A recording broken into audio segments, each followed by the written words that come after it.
Very soon Pradeep sir will join, and उसके बाद जो है आपको और अच्छी तरीके से समझाएंगे वो साथ साथ में।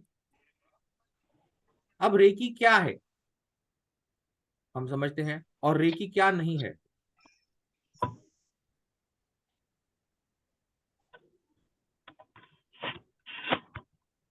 अभी मैं सबको प्लीज म्यूट पर डाल रहा हूँ, then we will have the question and answer sessions later. एडमी मोड में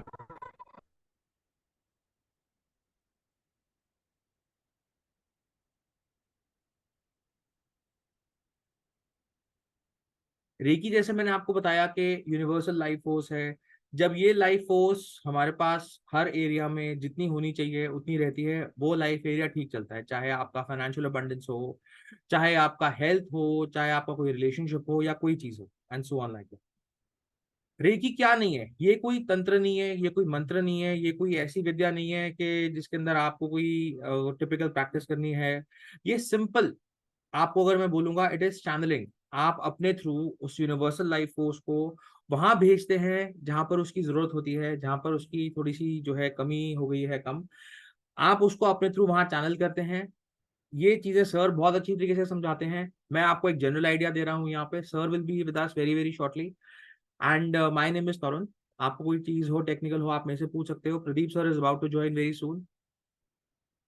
अब रेकी कैसे सीखी जाए, इस तरह के फैक्टर्स, इस तरह की चीजें हम अभी कवर करेंगे इसमें। और रेकी पद्धति, रेकी अपने आप में एक बहुत ही बड़ी मोडालिटी है, बहुत ही एक अपने आप में जिसको बोलते हैं एक प्रैक्टिस्ड नोन, और जिससे बहुत लोगों को बहुत सारे रिजल्ट्स मिलते हैं। एक ये उस तरह की मोडालिटी है which is very famous and a very very fast result giver.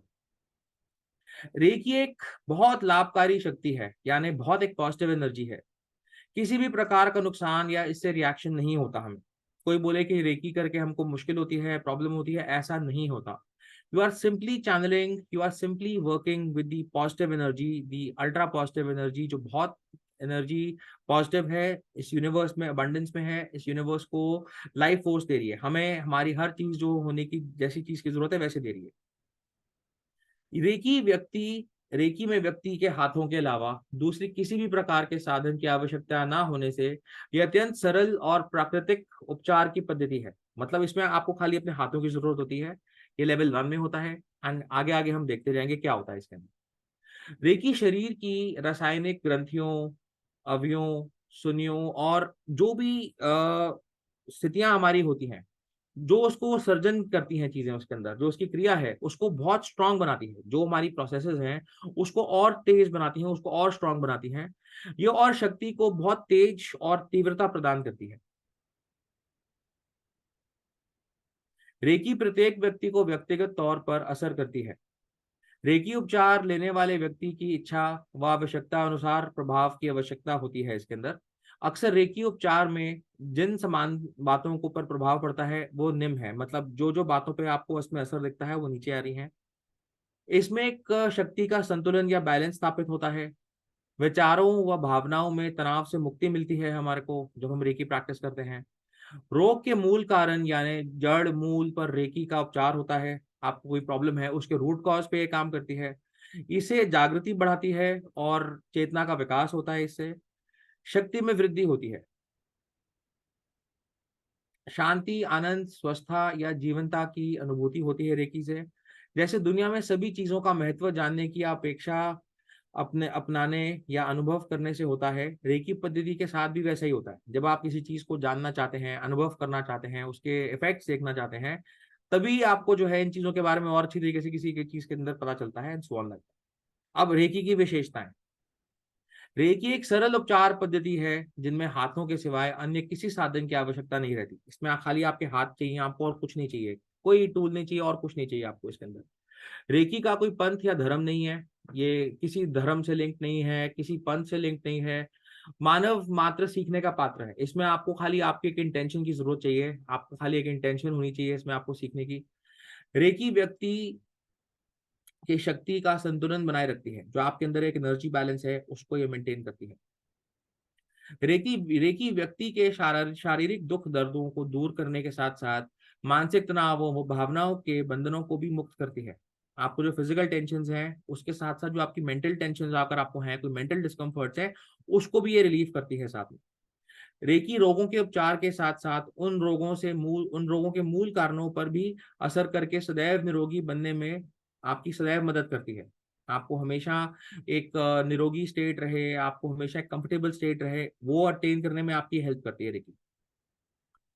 कहा जाता है कि कुदरत की दी गई कई शक्तियों का सामान्य व्यक्ति केवल 7 से 10% ही उपयोग कर पाता है। जो हमारे को नेचुरल रिसोर्सेज हैं, जो नेचर के रिसोर्सेज हमको मिले हुए हैं, जो अपना खुद का हमारा सिस्टम है, ये एक मेडिकली प्रूवन फैक्ट है जो कहता है कि हम उसका सिर्फ 7 से 10% यूज कर पाते हैं और उससे ज्यादा यूज नहीं कर पाते।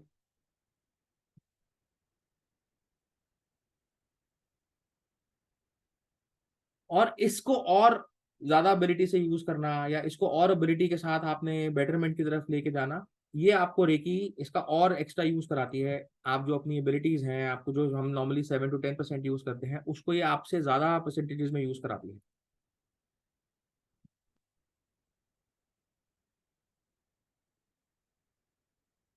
रेकी द्वारा शारीरिक, प्राणिक, मानसिक रूप से शुद्धि व शक्ति प्राप्त होने लगती है। साथ साथ आत्मिक विकास भी होता है। आपकी बॉडी, आपका सोल, आपका जो एलिमेंट सिस्टम है जिससे आप चलते हैं, उसमें तो स्ट्रेंथनिंग होती है, साथ में आपकी जो आत्मिक विकास है उसके अंदर भी वृद्धि होती है।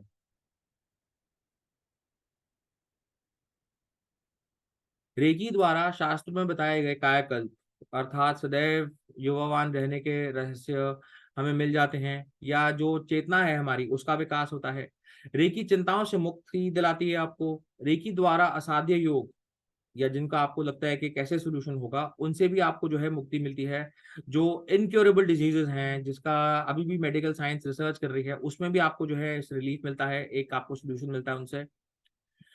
अंतिम चरण में पहुंचे हुए दुख दर्दों व रोगों में भी रेकी द्वारा राहत मिल सकती है। कोई चीज ऐसी है जो बिल्कुल अपनी चरम सीमा पे है, आपको बहुत तंग कर रही है, आपको बहुत एक टेक्निक टेंशन वाले मोड पे रख रही है, लास्ट मोड में आपको लग रहा है कि ये बहुत तंग कर जा रही है, ये आपको उससे भी बचा के रखती है, उससे भी आपको जो है निवारण कराती है। रेकी पद्धति को केवल रोगी व्यक्ति ही नहीं बल्कि स्वस्थ व्यक्ति भी सीख सकता है। कोई भी बंदा, कोई भी पर्सन रेकी को सीख सकता है, खाली एक इंटेंशन होने की जरूरत है। इसके द्वारा ये सदैव स्वस्थ रहकर शांति व आनंद की प्राप्ति भी कर सकता है। रेकी से आपको हमेशा सुख, शांति, समृद्धि, आपकी गुड हेल्थ, ये सब चीजें मेंटेन रहती हैं। अब ऐसा नहीं कि कोई आदमी प्रॉब्लमेटिक एलिमेंट में है तो ही वो रेकी कर रहा है, कोई भी पर्सन रेकी सीख सकते हैं। स्वस्थ से स्वस्थ व्यक्ति सीख सकते हैं, उसको मेंटेन कर सकते हैं, अपने इंटेंशंस को फुलफिल कर सकते हैं। एक एनर्जी होती है जो हमारे को चाहिए होती है किसी भी चीज को अचीव करने के लिए। जब वो एनर्जी हमें मिल जाती है तो हमारी वो पर्टिकुलर चीज होती है। वो एनर्जी जब कम होती है तो हमको मिलने में प्रॉब्लम होती है उसके अंदर, and then as a result वो चीज हमको मिल नहीं पाती है। रेकी उस एनर्जी को फिल करती है। रेकी उस एनर्जी को फिल करके आपको जो चीज की जरूरत है, जहां पे आप पहुंचना चाहते हैं, वो चीज को फिल कराती है। रेकी द्वारा व्यक्ति को कुदरत का एक अनोखा प्यार मिलता है, जिससे प्यार की कमी का एहसास दूर हो जाता है। मतलब आपको एक जो यूनिवर्सल लव है उसकी अब फीलिंग होती है, उसका आपको ये एक आभास कराती है। और जो आपके अंदर एक लव नहीं मिल रहा, या आपको लगता है कि हमारे को एक प्यार की फीलिंग नहीं मिल रही, वो वाली चीज भी आपको जो है ये रेकी पूरा कंप्लीट करती है। रेकी की सबसे बड़ी विशेषता है, वो बिना दवा सभी प्रकार के रोगों में उपचार की संभावना प्रकट करती है और उसको ठीक करती है। आप बिना दवाई से किसी भी रोग को, किसी भी प्रॉब्लम को, किसी भी चीज को ठीक कर सकते हैं रेकी से आप। रेकी अन्य पद्धतियों से विशिष्ट कैसे है? सर्वप्रथम रेकी पद्धति में है इसकी सरलता। जितनी ये सिंप्लिसिटी से यूज होती है, प्रैक्टिस होती है, जितना ये सिंपल है इसको यूज करना, प्रैक्टिस करना और रिजल्ट अचीव करना, it is very very simple. और पद्धतियों में आपको किसी में कोई रिचुअल फॉलो करना है, किसी में कोई एक सर्टेन तरह की चीज का आपको एक फॉलो करना है, रेकी सबसे सिंपल है। इसमें सिर्फ आपकी इंटेंशन काम करती है। और पद्धतियों के मुकाबले में या और पद्धतियों के कंपैरिजन में इसमें हमको ऐसी चीजें जो बहुत सारी, जैसे रूल बाउंड है, प्रोसेस बाउंड है, सिचुएशंस बाउंड है, उन सब चीजों को आपको इसमें रेकी में करने की जरूरत नहीं होती।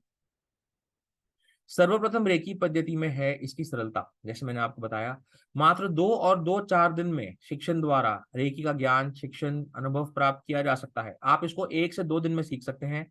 1 से 2 दिन में प्रैक्टिस करना स्टार्ट कर सकते हैं, and with in third day आप इसमें से रिजल्ट्स निकालना स्टार्ट करते हैं। इतनी सरल है ये। जबकि अन्य पद्धतियों को सीखने के लिए कई महीने, कई वर्ष और कई टाइम्स का हमको अभ्यास करना पड़ता है। रेकी आप विद इन 1 to 2 डेज सीख सकते हैं एंड उसके बाद आप इमीडिएटली प्रैक्टिस करना स्टार्ट कर सकते हैं इसकी। अन्य पद्धतियों में विशेष प्रकार की तैयारी, योग्यता या उम्र की जरूरत पड़ती है। आपको बहुत टाइम देना पड़ता है, बहुत डेडिकेशन देनी पड़ती है। जबकि रेकी में ऐसा नहीं होता। किसी भी उम्र का व्यक्ति, किसी भी योग्यता यानी काम, चाहे उसने पढ़ाई करी है, चाहे उसने कोई एक सर्टेन लेवल ऑफ एजुकेशन करी है, उसने नहीं भी करी पढ़ाई, वो भी इस रेकी को यूज करके प्रैक्टिस करना स्टार्ट कर सकते हैं। इसमें कोई एलिजिबिलिटी क्राइटेरिया नहीं होता और इसमें आपको सिर्फ अपनी एक सीखने की इच्छा होनी चाहिए और इसको प्रैक्टिस करने की इंटेंशन होनी चाहिए। इसके बेसिस पे आप बहुत सारी चीजें अचीव कर सकते हैं, क्योंकि रेकी पद्धति का आधार रेकी शिक्षक की शक्तिपात व शिक्षा पर ही है। जिस शक्तिपात का मतलब आपकी अट्यूनमेंट, कैसे आपको अट्यून किया जाता है, कैसे आपको रेकी एनर्जी से हम अलाइन करते हैं, आपको कैसे रेकी एनर्जी के साथ हम अट्यून करते हैं, कनेक्ट करते हैं, जिससे आप ये एनर्जी आगे से यूज कर पाते हैं। अधिकतर पद्धतियों को सीखने के बाद व्यक्ति का या तो अपना उपचार व विकास कर सकता है। बहुत सारी पद्धतियां मतलब मोडालिटीज, तरीके, कोई रेकी सीख रहे हैं, कोई अलग तरह की कोई साधना कर रहे हैं, कोई अलग तरह से कोई एक चीज को अचीव करने की कोशिश कर रहे हैं, ये सब पद्धतियां कहलाती हैं, तरीके कहलाते हैं टू अचीव समथिंग। रेकी इनमें से सबसे आसान होती है। आप इसके साथ अपना उपचार, अपना विकास और जो भी तरह की चीज आप चाहते हैं रेकी से प्राप्त करना, वो आप इससे बहुत आराम से बहुत जल्दी प्राप्त कर सकते हैं। आप औरों के उपचार भी इससे कर सकते हैं। अन्य पद्धतियों में अधिकता के कारण हानि होने की संभावनाएं हैं। मतलब अभी आपको उसका मतलब समझाता हूँ। जबकि रेकी में ऐसा कुछ नहीं होता, ये व्यक्ति को आवश्यकता अनुसार ही प्राप्त होती है। और किसी पद्धति में हमको ऐसा लगता है, बहुत लोग कहते हैं कि आप अगर कोई चीज को मिस कर जाएंगे, किसी प्रोसेस के स्टेप को मिस कर जाएंगे, तो आपको नुकसान हो सकता है, आपको कोई प्रॉब्लम हो सकती है। पर रेकी में ऐसा नहीं होता। इसमें आपकी इंटेंशन काम करती है और रेकी की अपनी खुद की इंटेलिजेंस है। रेकी खुद काम करती है, कभी कभी उन एरियाज से भी काम कर जाती है जहां पे आपने सोचा नहीं होता कि हमको रेकी सेंड करके एक चीज अचीव करनी है। इन शॉर्ट आपको कहूंगा, आपको इंटेंशन रखना चाहते हैं कि मेरा फाइनेंशियल अबंडेंस हो जाए, मेरे को प्रमोशन मिल जाए, मेरे को मेरे किसी के साथ रिलेशनशिप के अंदर अच्छा हो जाए, कोई मैं एक लेवल पे पहुंचू, रेकी उसको आपको बहुत जल्दी जल्दी से जल्दी प्रदान कराती है। और किसी पद्धति को आप करते हैं तो उसमें टाइम जो है अलग तरह का लगता है, उसके अंदर कुछ अलग तरह की सावधानियां बरतनी पड़ती हैं। यहाँ पर आपकी सिर्फ इंटेंशन काम करती है और आपको कोई नुकसान नहीं आता। अन्य कई पद्धतियों में दूसरे के उपचार करने में नेगेटिव वाइब्रेशन या नकारात्मक तरंगों का उपचार करने वाले के शरीर के ऊपर प्रवेश करता है। मतलब आप अगर कोई और पद्धति प्रैक्टिस कर रहे हैं और किसी और का इलाज कर रहे हैं या किसी और की ट्रीटमेंट कर रहे हैं, तो आप पे भी कभी कभी उसका इफेक्ट आने के चांसेस रहते हैं। बट रेकी में ऐसा कुछ नहीं होता। जबकि रेकी देने पर नकारात्मक तरंगों का ब्रह्मांड में विकास होता है और बल्कि रेकी देने वाले व्यक्ति को भी इस शक्ति से लाभ मिलता है। वो नेगेटिविटी तो हटती है ब्रह्मांड से, एंड आपको भी इसका जो है फायदा मिलता है। आपको जो पॉजिटिविटी जनरेट होती है, आप भी उसके भागीदार होते हो, आपको भी उसका इफेक्ट मिलता है। अन्य पद्धतियों में उपचार के समय कई प्रकार की सावधानियां रखनी पड़ती हैं, अन्यथा लाभ की जगह हानि होने की संभावनाएं होती हैं।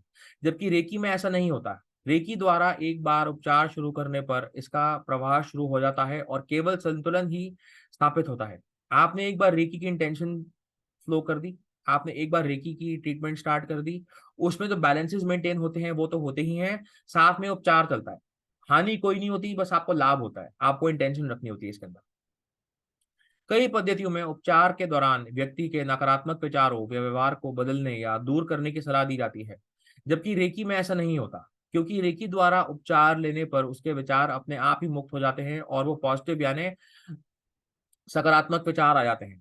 इन शॉर्ट के बहुत सारे पद्धतियों में आपको बोला जाता है कि आपको नेगेटिविटी से दूर रहना है, नेगेटिव विचारों से दूर रहना है। ये रेकी ऑटोमेटिकली ये आपके अंदर पॉजिटिव विचार, या जिनकी ट्रीटमेंट आप कर रहे हैं उनके अंदर पॉजिटिव विचार एक जनरेट करती हैं एंड जो है उसको मेंटेन करती हैं, और आपको खाली रेकी फ्लो करना होता है उसके बाद। रेकी एक अद्वितीय शक्ति है, प्रत्येक व्यक्ति का इसे प्राप्त करने का अधिकार है। हर बंदे का हक है, हर पर्सन का हक है रेकी एनर्जी को यूज करना, उसको प्राप्त करना, उसे बेनिफिट लेना। अतः रेकी प्रत्येक व्यक्ति सीख सकता है और रेकी जो है कोई भी सीख सकता है। जबकि अन्य पद्धतियों में उनको कुछ स्पेशलाइजेशन क्राइटेरियन रखे होते हैं, एलिजिबिलिटी क्राइटेरियन रखे होते हैं कि आपको ऐसी एलिजिबिलिटी होनी चाहिए, इस तरह की चीज आपको अचीव करते रहनी चाहिए, तब आप ये पद्धति सीख सकते हैं।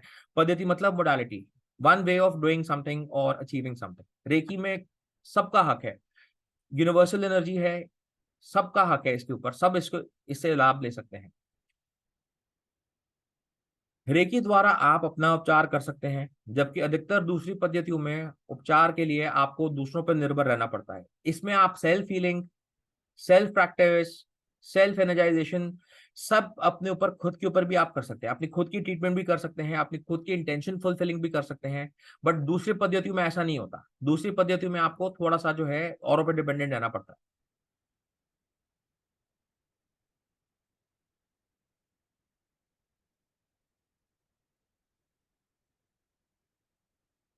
अधिकतर पद्धतियों के द्वारा रोग का उपचार हो जाता है, परंतु सदैव स्वस्थ रहने के लिए उनका उपयोग नहीं किया जा सकता। जबकि रेकी में एक तरफ तो रोगों से मुक्ति दिलाई जाती है और दूसरी तरफ सदैव स्वस्थ बने रहने की योग्यता प्रदान होती है। आपको अगर एक स्टेट ऑफ हेल्थ या एक स्टेट ऑफ अचीवमेंट या एक स्टेट आपने किसी और पद्धति से अचीव करी है, तो उसके वो अचीव रखने के लिए, मेंटेन रखने के लिए आपको बार बार प्रैक्टिस करनी पड़ती है, आपको बार बार वो पद्धति को यूज करना पड़ता है उसको मेंटेन करने के लिए। यहाँ पर आपने एक बारी प्रोसेस फ्लो स्टार्ट करा तो बस वो चलता है आपके साथ, एंड आपको भी वो एलिवेट करता रहता है साथ साथ में। कई बार व्यक्ति दवाई खाता रहता है, कुछ समय के बाद उनका उतना असर नहीं होता, अतः अधिक या मात्रा या प्रमाण में दवाइयां दी जाती हैं। इससे अधिकतर उस लोगों को रोग से तो पूर्ण मुक्ति मिल जाती है, बल्कि दवाओं के साइड इफेक्ट्स और जो है दूसरी बीमारियां भी वो अराइज कर देती हैं साथ साथ में, और आपको उनको एक्सेप्ट करना पड़ता है। बट रेकी में ऐसा नहीं होता, क्योंकि रेकी द्वारा फायदा होगा ही, और परंतु यदि आप अगर कोई और चीज करना चाहते हैं साथ में, कोई और इंटेंशन भी रखना चाहते हैं किसी चीज के साथ, आपको उसमें फायदा ही आता है साथ में, और इसमें कोई साइड इफेक्ट नहीं है। किसी भी रोग को जानने या उपचार करने के लिए एक्सरे या अन्य तरीकों द्वारा आपको स्कैनिंग करानी होती है, डायग्नोसिस कराना होता है। रेकी में आप एग्जैक्टली बिना कुछ टूल यूज किए, बिना कोई टेक्निक यूज किए, बिना कोई फंक्शनैलिटी यूज किए आप सारी स्कैनिंग भी कर सकते हैं, सारा डायग्नोसिस भी कर सकते हैं, और उसका वहीं पर उसी वक्त जो है रेलेवेंट प्रोसीजर है स्टार्ट करने का, उसकी हीलिंग का, वो भी आप कर सकते हैं, और इससे आपको कोई नुकसान नहीं होता। दवाओं द्वारा केवल शरीर के अवयवों का ही उपचार किया जा सकता है। मतलब आप अगर दवाइयां खा रहे हैं, अगर हम मेडिकल हेल्थ की बात करें, तो दवाइयों से ही आपको आराम मिलता है, आपको दवाइयां ही खानी पड़ेंगी इसके अंदर। और अक्सर ये चीज देखी गई है कि अधिकतर बीमारियों का मूल कारण प्राण शरीर या मनोमय शरीर में ही होता है। अभी हम आगे देखेंगे प्राण शरीर क्या होता है, मनोमय शरीर क्या होता है। अतः ऐसे रोगों का मूल रूप से उपचार नहीं हो पाता, जिन चीजों की दवाई नहीं है अवेलेबल, वो उनकी ट्रीटमेंट अचीव करना या ट्रीटमेंट लेना थोड़ा सा जो है मुश्किल हो जाता है हमारे को। पर रेकी में हम उस चीज को भी अचीव कर सकते हैं, जबकि रेकी द्वारा आपके स्थूल शरीर के साथ साथ अपने आपके प्राण शरीर व मनोमय शरीर के ऊपर भी प्रभावकारी असर होता है। परिमाण स्वरूप रोगों का मूल रूप से उपचार हो जाता है। जो आपका रोग है, जो आपकी एक प्रॉब्लमैटिक एलिमेंट है, वो रूट कॉज से एलिमिनेट हो जाती है, आपको रूट कॉज से उसका फर्क मिलता है। रेकी का इतिहास, रेकी के नियम हम अभी ये डिस्कस करेंगे। अभी हम रेकी के नियम जो है 5 रूल्स ऑफ रेकी, बहुत लोग कहते हैं 5 रूल्स ऑफ रेकी क्या होते हैं, उनको हम अभी आपके सामने बोलेंगे, और इनकी जो एक डिटेल्ड डिस्क्रिप्शन है। अब रूल्स हैं, बहुत सारी चीजें हैं, बट आपको लगेगा कि इनको तो नहीं करेंगे तो हमारा काम कैसे चलेगा, वो चीज सर बताते हैं। वहां पे एक टेक्निकल कुछ कॉन्फ्लिक्ट आ गई है, 2 डिवाइसेस को रीइनिशिएट करना पड़ रहा है, तो वो वापस आने ही वाले हैं अभी। रेकी के जो नियम है, केवल आज के दिन में क्रोध और गुस्सा नहीं करूंगा। पहला नियम रेकी का है, केवल आज के दिन मैं क्रोध और गुस्सा नहीं करूंगा। बट ऐसा कैसे होगा, अगर आप क्रोध नहीं करोगे, गुस्सा नहीं करोगे, तो फिर कैसे काम चलेगा। दूसरा आपके एडवांटेज उठा सकता है, तो इसको कैसे बैलेंस तरीके से करना है ये आपको सर बताएंगे। दूसरा नियम है, केवल आज के दिन मैं चिंता नहीं करूंगा। भाई, अब ऐसे कैसे हो सकता है कि चिंता ना करो आप। बहुत लोग ऐसे हैं, वो तो आपस में कंपटीशन भी करते हैं कि जी मेरी चिंता बड़ी है, मेरी चिंता ज्यादा टेंशन वाली है। तो आप किस तरह से ऐसा हो सकता है कि चिंता नहीं करेंगे, उसको भी आपको बताएंगे हम। केवल आज के दिन मैं अपना कार्य ईमानदारी से करूंगा। ईमानदारी करनी बहुत अच्छी बात है, and it has to be maintained, it has to be achieved, और आपको भी करनी चाहिए साथ साथ में। अभी आगे इसको करते हैं डिस्कस। और फोर्थ नियम है, केवल आज के दिन मैं कुदरत कृपा का आभार मानूंगा। जिस नेचर ने आपको एक लाइफ दी है, एक लाइफ फोर्स दी है, एक हेल्दीनेस दी है, उसको आप सिर्फ आज के लिए आभार मानेंगे और रोज आभार मानते जाएंगे। केवल आज के दिन मैं जीव मात्र से प्रेम व आदर करूंगा। जो भी आपके साथ जीव हैं, जंतु हैं और स्पीशीज हैं और नेचर के जो लिविंग बींग्स हैं, उनका आप आभार करें। ये रेकी के 5 नियम हैं। सर इनको बहुत अच्छी तरीके से समझाते हैं and he is expected any time. वहां पर 3 बड़ी टेक्निकल डिवाइसेस थी, उनका बीच में कॉन्फ्लिक्ट हो गया है, इसी चक्कर में उनको आना थोड़ा सा अभी टाइम लग रहा है, बट अभी भी कभी भी आ सकते हैं वो। रेकी शक्ति में आदान प्रदान का महत्व। बहुत लोग आपने सुना होगा, आपने अगर किसी से रेकी ट्रीटमेंट ली है या आप किसी से अगर आप रेकी ट्रीटमेंट करते हैं, अगर आप पहले से प्रैक्टिशनर हैं, एनर्जी एक्सचेंज का प्रिंसिपल इसके अंदर एक बहुत ज्यादा अच्छी तरीके से चलता है। अब ये इसका महत्व क्या है, ये क्यों लिया जाता है, इसका महत्व क्या है, इसका ग्रेस क्या है, अभी हम ये देखेंगे थोड़ा आने वाले टाइम्स में। अब ये है हमारा शरीर, इसको हम देख रहे हैं, ये हमारा ह्यूमन बॉडी है। अब ये वो शरीर है जो आपको दिखता है, राइट। इसी तरीके से हमारे 7 और ऐसे शरीर हैं जो हमको दिखते नहीं है पर होते हैं हमारे पास। कंपीडियम उनका, रिजल्टेंट उनका इकट्ठे कंबाइन होके समझ लीजिए वो हमारी ऑरा फील्ड है, वो हमारे ऑराज है, हमारी ऑरा बॉडीज हैं, वो हमारी एनर्जी बॉडीज हैं वो। अब हमारे 7 शरीर कौन से होते हैं जो हमें दिखते नहीं है बट होते हैं। वैसे तो कुल मिलाकर हमारे टोटल 7 शरीर माने गए हैं। स्थूल शरीर जो हमारी फिजिकल बॉडी है, जो हमने देखा हमारी बॉडी जो एक दूसरे की हम जो है जब कोई हमारे सामने आता है, जिसको हम देख पाते हैं। एक है हमारा प्राण शरीर, हमारी ऑरा बॉडी, जो एक सेकेंड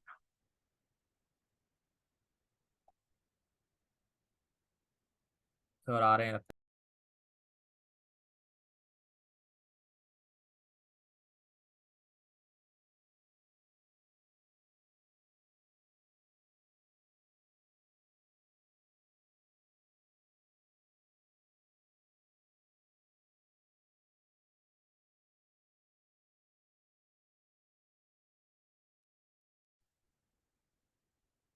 गुड इवनिंग।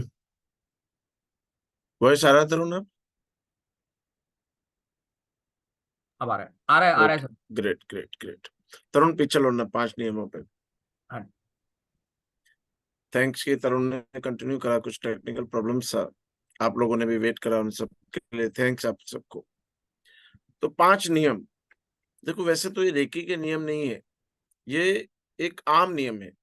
अगर आप इससे फॉलो करेंगे तो आपकी लाइफ बहुत अच्छा हो जाएगा।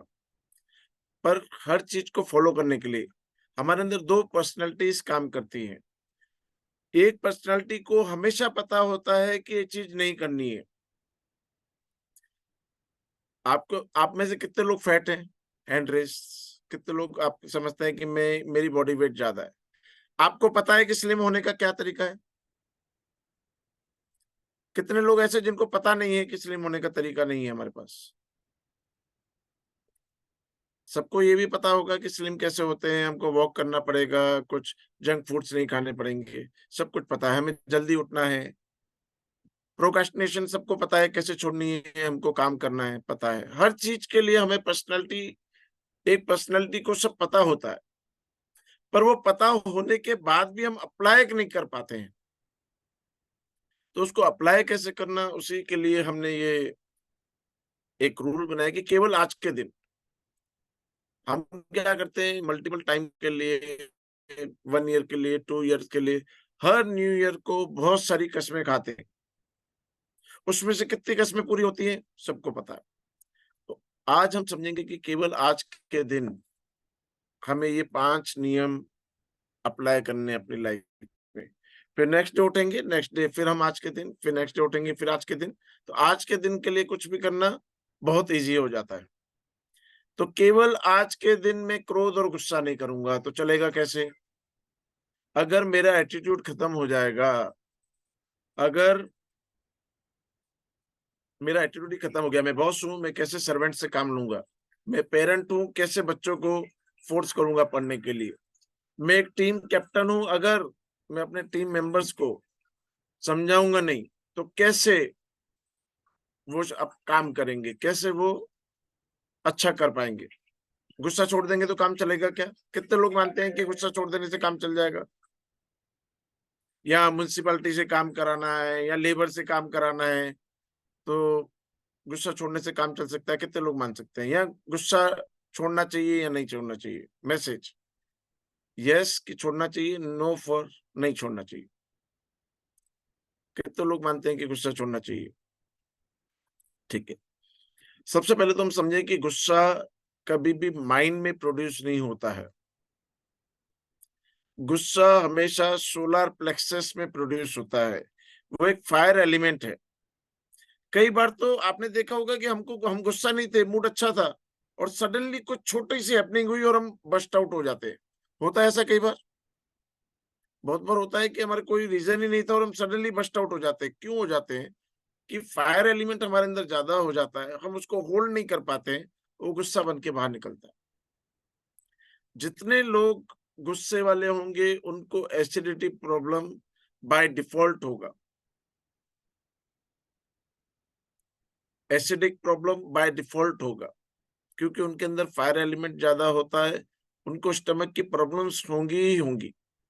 तो सबसे पहले ये समझ लेना कि गुस्सा माइंड में प्रोड्यूस नहीं होता है। गुस्सा हमेशा हमारे सोलर प्लेक्सस स्टमक में पैदा होता है और वह एसिड्स पैदा करता है। ऐसे एसिड्स पैदा करता है कि उसमें आयरन भी गल जाता है। तो ये तो हमारी बॉडी है, फ्लैश से बनी बॉडी है। तो वो क्या उसका हाल होगा वो आप भी सोच सकते हैं। HCl प्रोड्यूस होता है, HCl से लोहा भी गल जाता है। तो ये तो हमारी बॉडी है। तो वो धीरे धीरे एसिडिटी जितना बढ़ता चला जाता है हमारी बॉडी को फिनिश करता चला जाता है। जितने भी ऑर्गन्स हैं हमारे स्टमक में हैं। और एक साइंस ऐसा बोलती है कि जब भी हम हमारी बॉडी से जो पर्टिकुलर सिचुएशंस बनी हुई है उनसे बाहर जाते हैं तो हमारा सेंट्रल नर्वस सिस्टम, हमारी एड्रेनल ग्लैंड्स एक्टिवेट हो जाती हैं। फाइट एंड फ्लाइट थ्योरी को मेजर करते हुए हमारी एड्रेनल ग्लैंड्स एक्टिव हो जाती हैं। जैसे ही हमारी एड्रेनल ग्लैंड्स एक्टिव होती हैं वो लड़ने की परिस्थिति बना देती है हमारी, या भागने की परिस्थिति बना देती है या लड़ने की परिस्थिति बना देती है। वेन्स को श्रिंक कर देती है, ब्लड फ्लो ज्यादा कर देती है, मसल्स को स्टिफ कर देती है, ब्लड में शुगर बढ़ा देती है, रोंगटे हमारे खड़े हो जाते हैं, आंखें हमारी चौड़ी हो जाती है, पसीना निकलने लगता है। ये सब चीजें आप देखते हैं कि गुस्से के टाइम पे भी होती है। मीन्स आपका माइंड काम करना बंद कर देता है और सेंट्रल नर्वस सिस्टम जो एड्रेनल ग्लैंड से हमारी इम्यूनिटी के लिए बनाई हुई है और बार बार उनको एक्टिवेट करते हैं तो हमें डायबिटीज, ब्लड प्रेशर और अन्य बीमारियां होने लगती हैं। एंटी इम्यूनिटी प्रॉब्लम्स होने लगती हैं, और बहुत सारी दिक्कतें उसके कारण होने लगती है। ऑटोइम्यून डिजीज इसीलिए होती है जब हमारे एड्रेनल ग्लैंड्स बार बार एक्टिवेट होते हैं, बार बार इम्यूनिटी को इंक्रीज करते हैं, वो इम्यूनिटी हमारे ही ऑर्गन्स के साथ लड़ने लगती है। ये कभी हम किसी और चैप्टर में पढ़ेंगे। आज का टाइम है हमारा कि हम गुस्सा नहीं करेंगे। गुस्सा नहीं करेंगे तो कैसे काम चलेगा? बच्चे कैसे मानेंगे? लेबर से काम कराना है तो कैसे कराना है? मैं पॉलिटिकल लीडर हूं, अगर गुस्सा ही नहीं करूंगा तो कैसे काम होगा? अगर लीनियंसी के साथ काम लूंगा तो लोग काम करेंगे क्या?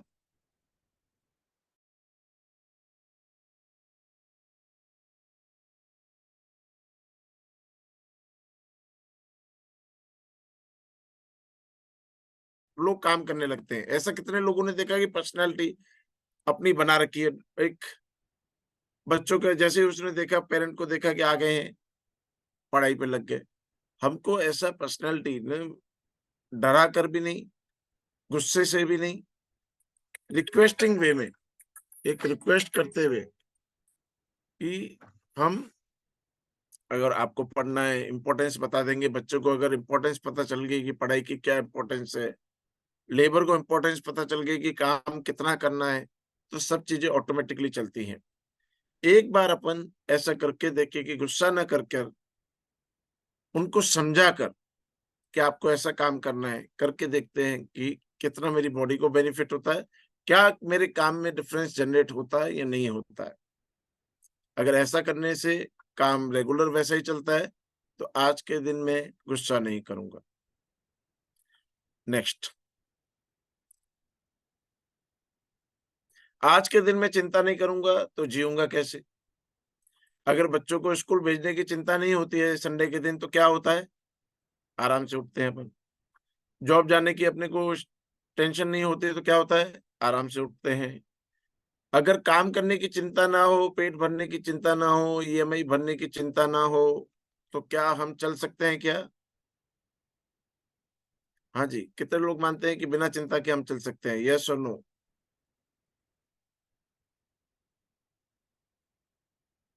मैसेज टाइप कीजिए। कितने लोग मानते हैं कि चिंता के बिना हम चल सकते हैं?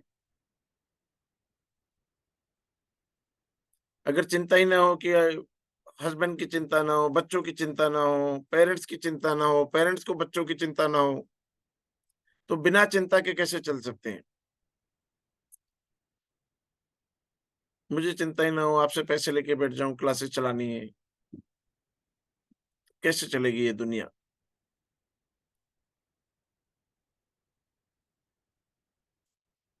कबीर जी कह गए थे, चिंता से चतुराई घटे, दुख से घटे शरीर, चोरी से धन घटे, कह गए कबीर। पर कबीर को कभी ऐसा पता नहीं था कि इंटरनेट का युग आएगा, ईएमआई का युग आएगा, इतनी लग्जरीज लोगों को चाहिएंगी, जिनके लिए इतनी ईएमआई वो लोग ले लेंगे।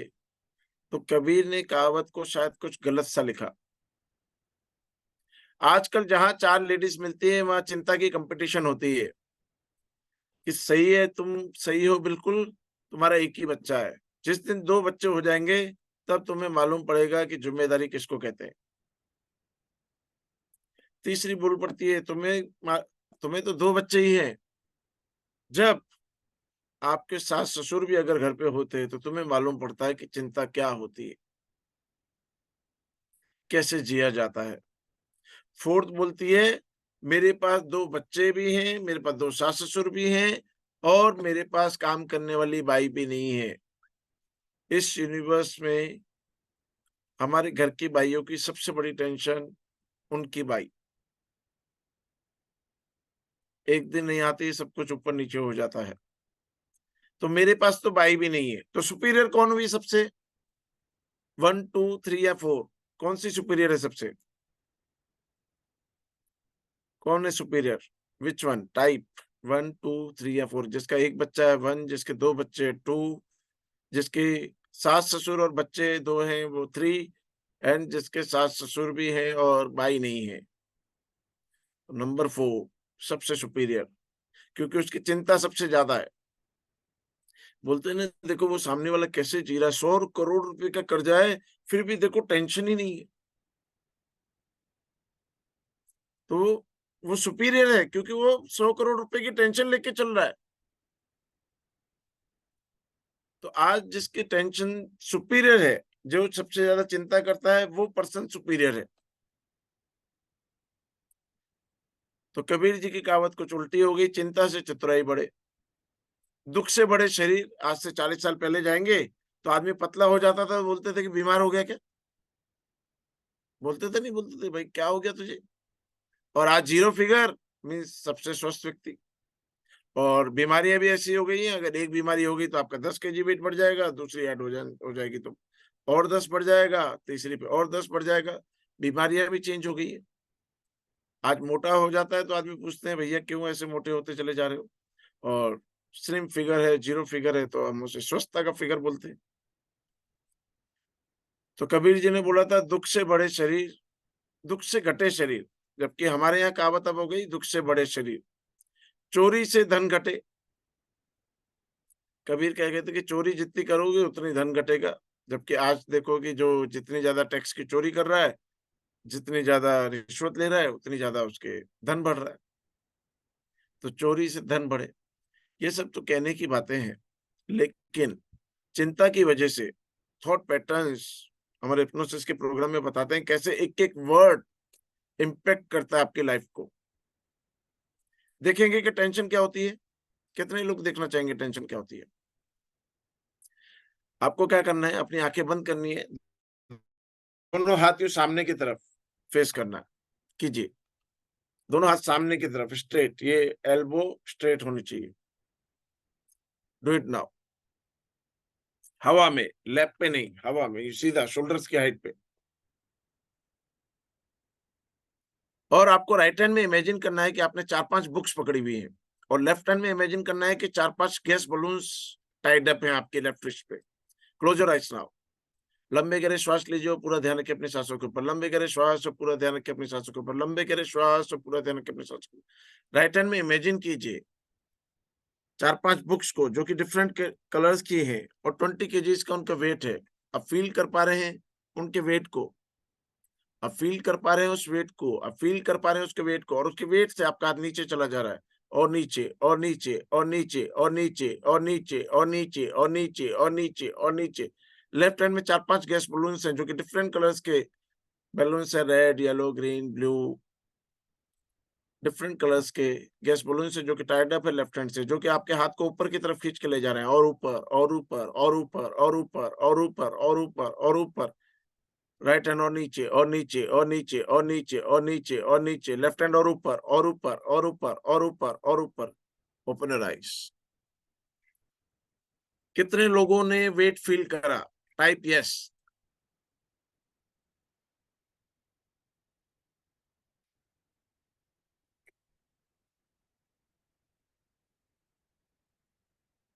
वेट था नहीं, केवल मेरे वर्ड्स और आपके इमेजिनेशन ने वेट जनरेट कर दिया। अब आप बोलते हैं मेरे को मेरे बच्चों की चिंता है, तो क्या जनरेट करेगा? क्या जनरेट करेगा? Type T, T for tension. क्या जनरेट करेगा? मुझे मेरे बच्चों की टेंशन है, बहुत टेंशन है, उसकी पढ़ाई की टेंशन है, उसकी हेल्थ की टेंशन है, उसको स्पोर्ट्स में भेजने की टेंशन है, उसके टाइम टेबल की टेंशन है। तो क्या जनरेट होगा? टेंशन जनरेट होगी। हमारा माइंड जो कुछ सुनता है, सबकॉन्शियस माइंड जो वर्ड सुनता है, उस वर्ड्स पे इम्पैक्ट जनरेट करता है। मुझे मेरे हस्बैंड की टेंशन है, तो क्या जनरेट होगा? हस्बैंड के प्रति टेंशन आपको जनरेट होगी। मुझे मेरे रिलेशनशिप की टेंशन है, तो आपके रिलेशनशिप में टेंशन आएगा। तो जो वर्ड आप बोलते हैं उसमें वह इम्पैक्ट जनरेट करता है। तो आप जितनी बार चिंता बोलेंगे, जितनी बार टेंशन बोलेंगे, जिस लिए बोलेंगे, वो चिंता ऑटोमेटिकली आपकी लाइफ में अट्रैक्ट होकर आएगी। तो कितने लोग चाहते हैं कि चिंता मुक्त जीवन जीना है, लेकिन मैं चिंता नहीं करूंगा तो मैं जीऊंगा कैसे? तो बहुत इंपॉर्टेंट है चिंतन करना। चिंतन और चिंता में क्या फर्क है? किसी भी चीज के लिए सोचना मीन्स चिंतन है, लेकिन जब वो हमारे लिए नुकसानदायक, किसी और के लिए नुकसानदायक हो जाए, दैट इज चिंता। तो एक लिमिट तक सोचना है किसी भी चीज के लिए, उसके बाद जब वो अपने को लॉस पहुंचाने लग जाए, सामने वाले को लॉस पहुंचाने लग जाए, ऐसा नहीं करना है। तो किसी भी चीज के लिए एक लिमिट तक हमें सोचना है। और बाकी बहुत सारे हम चीजें सीख रहे हैं, रेकी जैसी चीजें सीख रहे हैं, लामा फेरा सीख रहे हैं, हिप्नोसिस सीख रहे हैं, एनएलपी सीख रहे हैं, डिफरेंट टाइप ऑफ थेरेपीज को यूज कर उन सब चीजों के हम सॉल्यूशंस को ढूंढेंगे। नेक्स्ट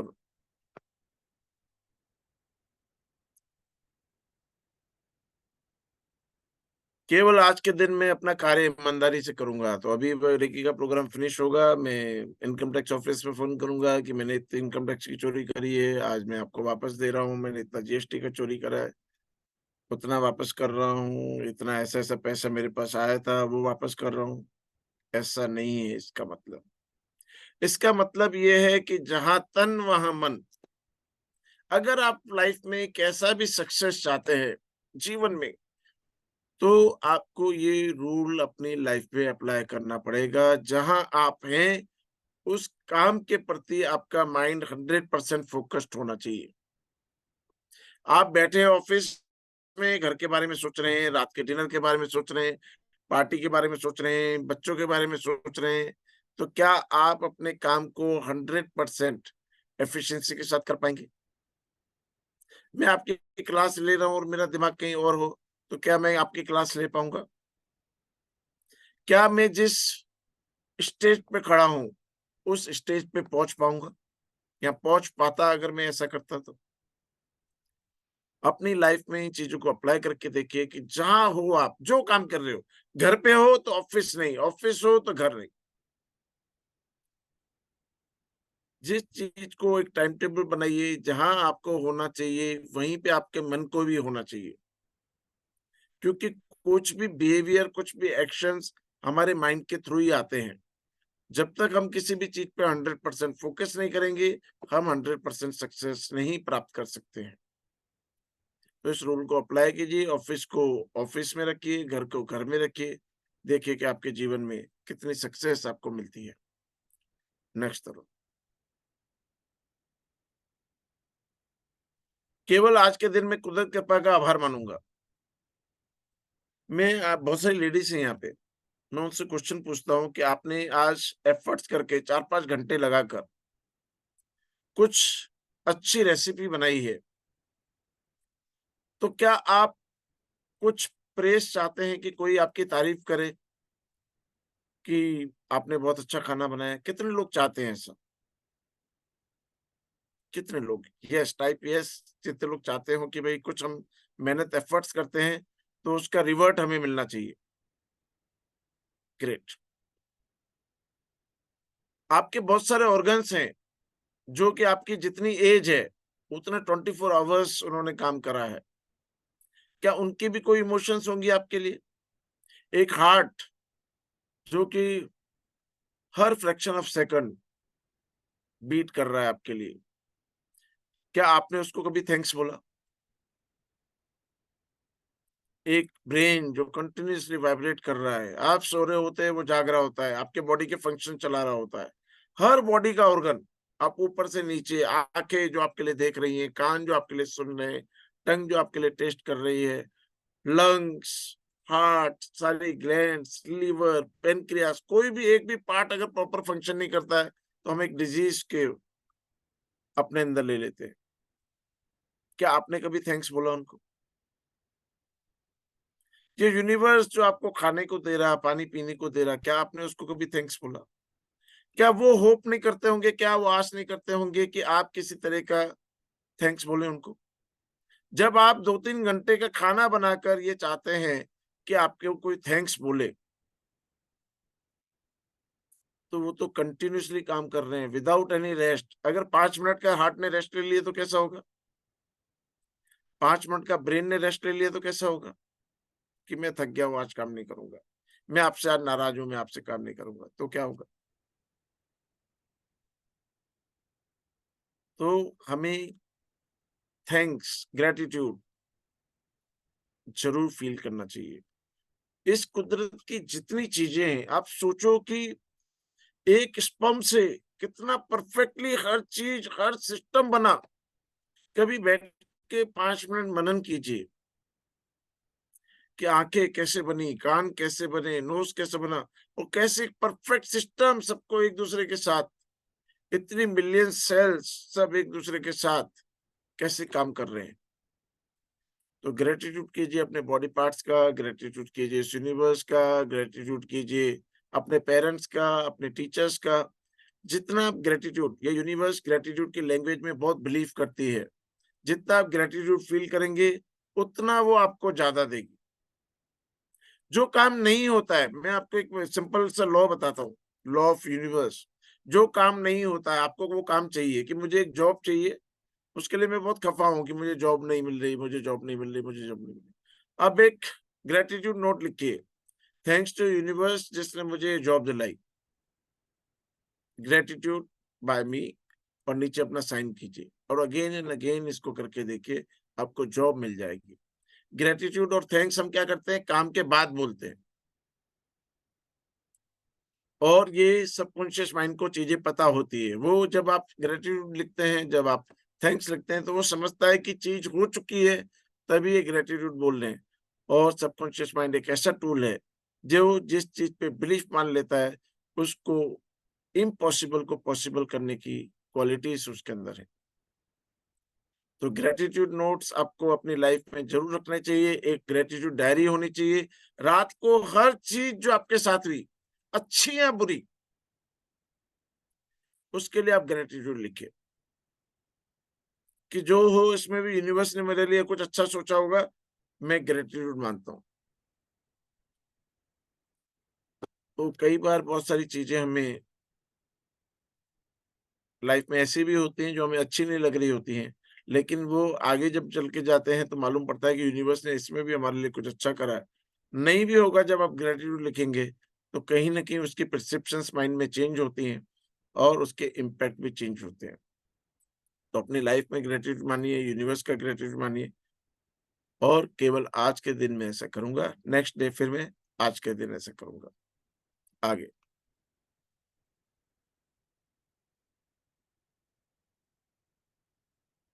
केवल आज के दिन में जीव मात्र से प्रेम व आदर करूंगा। जीव मात्र मीन्स जीव किस में नहीं, प्लांट्स में जीव होता नहीं होता है, नॉन लिविंग थिंग्स में जीव होता नहीं होता है। कितने लोग मानते हैं कि नॉन लिविंग थिंग्स में भी जीव होता है? यस और no, why for yes and for no. Non living things, आपके सामने जो कबर्ड है, टेबल्स हैं, चेयर्स हैं, आपकी यूटेंसिल्स, आपके कपड़े, क्वांटम फिजिक्स कहती है everything is energy and each and everything is vibrating continuously।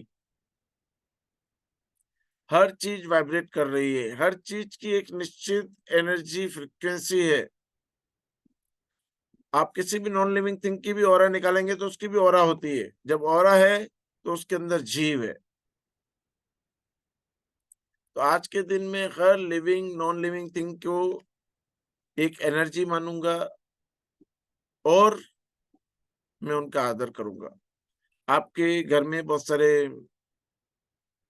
Beds होंगे, कबर्ड्स होंगे, कुछ भी चीज जो आपके बेडरूम में, वो आपकी वाइब्रेशंस को कैच कर रही होती है।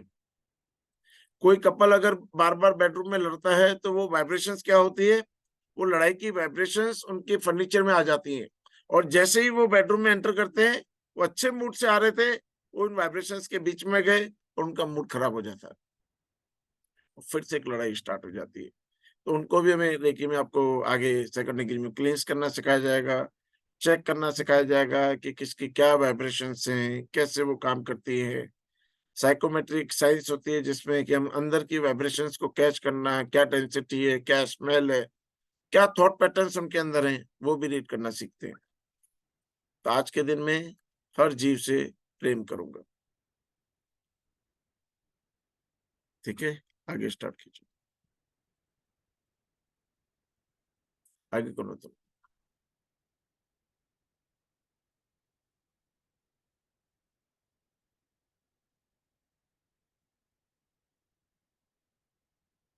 लेके शक्ति में आदान प्रदान का महत्व, हिस्ट्री खत्म कर दी क्या तरुण?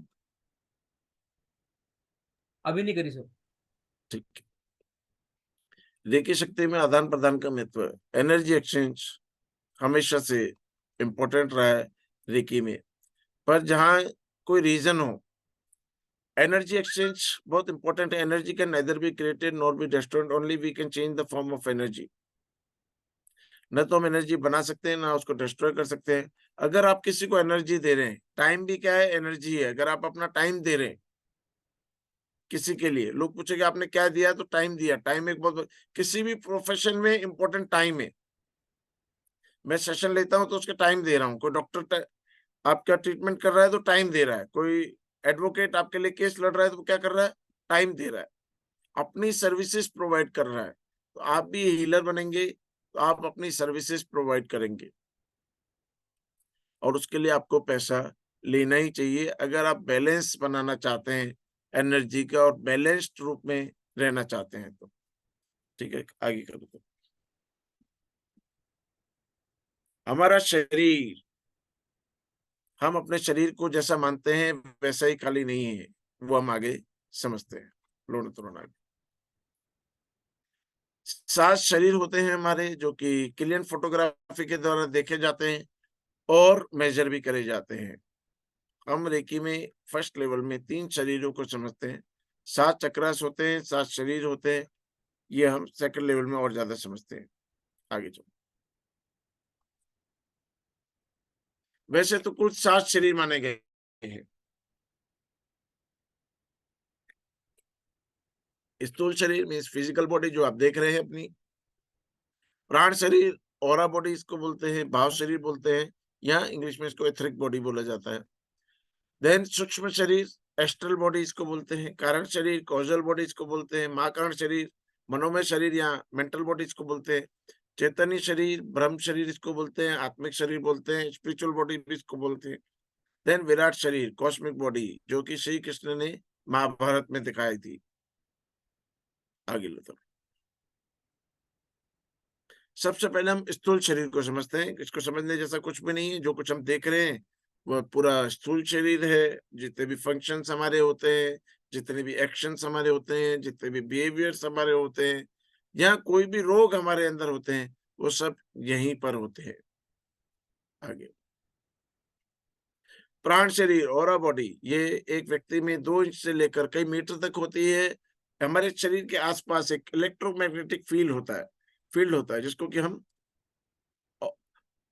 किलियन फोटोग्राफी द्वारा देख सकते हैं। किलियन नाम के एक साइंटिस्ट ने कैमरा की खोज करी जो कि हाई इलेक्ट्रोमैग्नेटिक फील्ड आसपास प्रोड्यूस कर देता है और उससे हमें डिफरेंट कलर्स की ऑरा हमें दिखाई देने लगती है। ये ऑरा डिसाइड करती है कि हमारे रोग प्रतिकारक शक्ति कितनी है।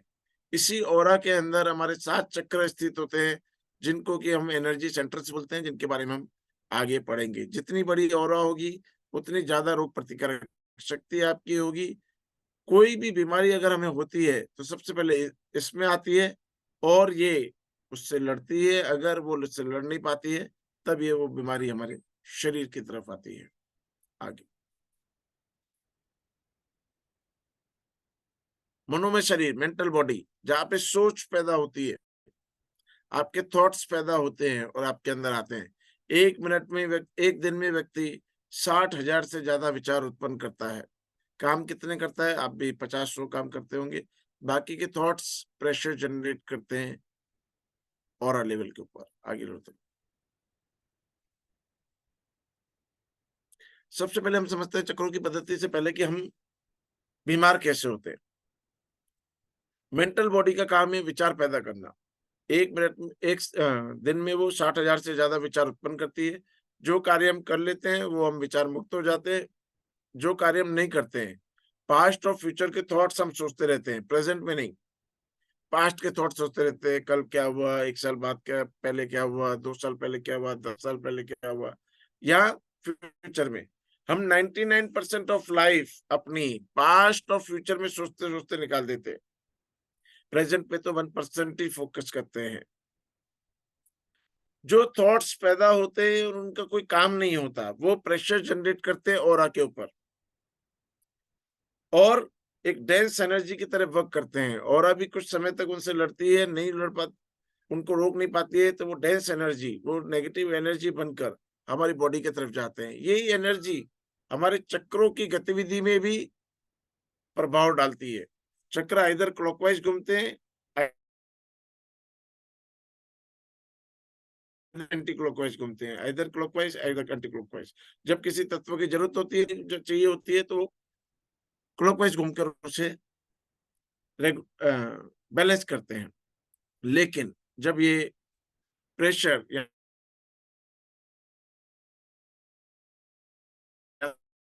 तो एंटी क्लॉकवाइज ज्यादा पड़ेगा तो एंटी क्लॉकवाइज कमी हो जाएगी। तत्व की अधिकता और तत्व की कमी दोनों ही रोग पैदा करती है। फॉर एग्जाम्पल, आपको खाना पकाना है तो एक निश्चित फ्लेम को रखना पड़ेगा। खाना बनाने के लिए हर चीज का आपने टाइम डिसाइड होता है कि 15 मिनट में ये पक जाएगा, 20 मिनट में ये पक जाएगा, 30 मिनट्स में ये पक जाएगा। हर चीज का अपने टाइम डिसाइडेड करा होता है। और उसके बाद आसपास जब चीजें चलती है तो हम बंद कर देते हैं। ऐसे ही होता है, पकने वाली पक जाती है तो हम बंद कर देते हैं गैस को। ऐसा ही होता है। बाय चांस आपको अगरबत्ती दी जाए खाना पकाने के लिए, क्या आप पका सकते हैं? इंसेंस स्टिक आपको दी जाए कि आप इसको जलाकर खाना पकाइए, पका सकते हैं क्या? या आपको बहुत बड़ा आग लगा के दे दिया जाए कि आपको इसमें खाना पकाना है, तो पका सकते हैं क्या?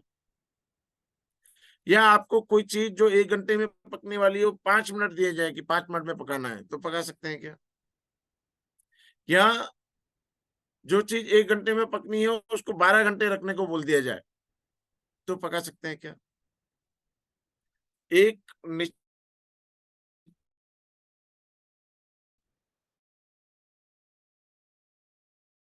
फ्लेम एक निश्चित समय भी डाइजेशन का काम करता है, एनर्जी प्रोड्यूस करने का काम करता है। टेस्ट हो जाए, एलिमिनेशन, जो चीजें काम की नहीं है वो एलिमिनेशन की तरफ चल जाए, जो चीजें काम की है बॉडी की तरफ चल जाए, उससे ग्लूकोज प्रोड्यूस हो जाए और पूरी बॉडी में एनर्जी डिस्ट्रीब्यूट हो जाए। उस काम वहां तक है, जैसे वो काम खत्म हुआ वो फायर एलिमेंट बंद हो जाना चाहिए। लेकिन अगर वो ज्यादा हो गया तो भी हमें बीमारी होगी कि खाना जल जाएगा, अगर वो कम हो गया तो खाना पकेगा ही नहीं, डाइजेशन ही नहीं होगा, एनर्जी हमें मिलेगी नहीं। तो दोनों ही अवस्था है, कम वाली भी और ज्यादा वाली भी खराब है। एलिमेंट कोई कम भी नहीं होना चाहिए और ज्यादा भी नहीं होना चाहिए। तो अब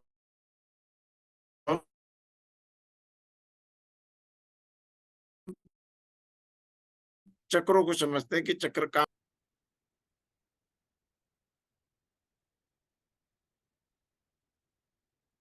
7 चक्र होते हैं हमारे मेरुदंड में, जो रीढ़ की हड्डी होती है उसके ऊपर स्थित होते हैं। पर ये हमें अपनी आंखों से नहीं दिखते हैं, लेकिन आप ऑरा फोटोग्राफी कराएंगे, हमारे पास सॉफ्टवेयर है, तो आपके चक्रास कैसे काम।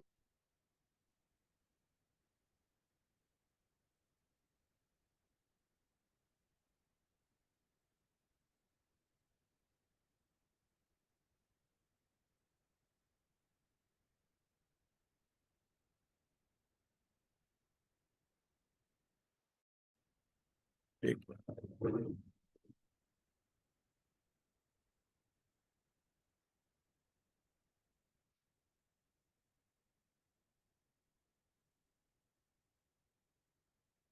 आवाज प्रॉपर आ रहा है? अभी ठीक है सर। हाँ जी, हाँ जी।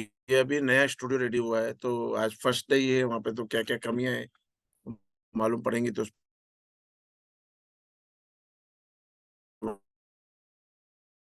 वर्किंग होगा। तरुण नेक्स्ट करो ना, इसको पोस्ट करो।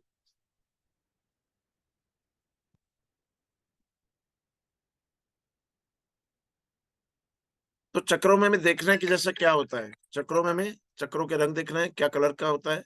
हर कलर की डिफरेंट फ्रीक्वेंसी होती है, इसीलिए हर चक्र की भी डिफरेंट फ्रीक्वेंसी होती है एनर्जीज की। देन ग्लैंड्स का रिलेशन, की क्या ग्लैंड्स का क्या रिलेशन है किसी चक्र के साथ।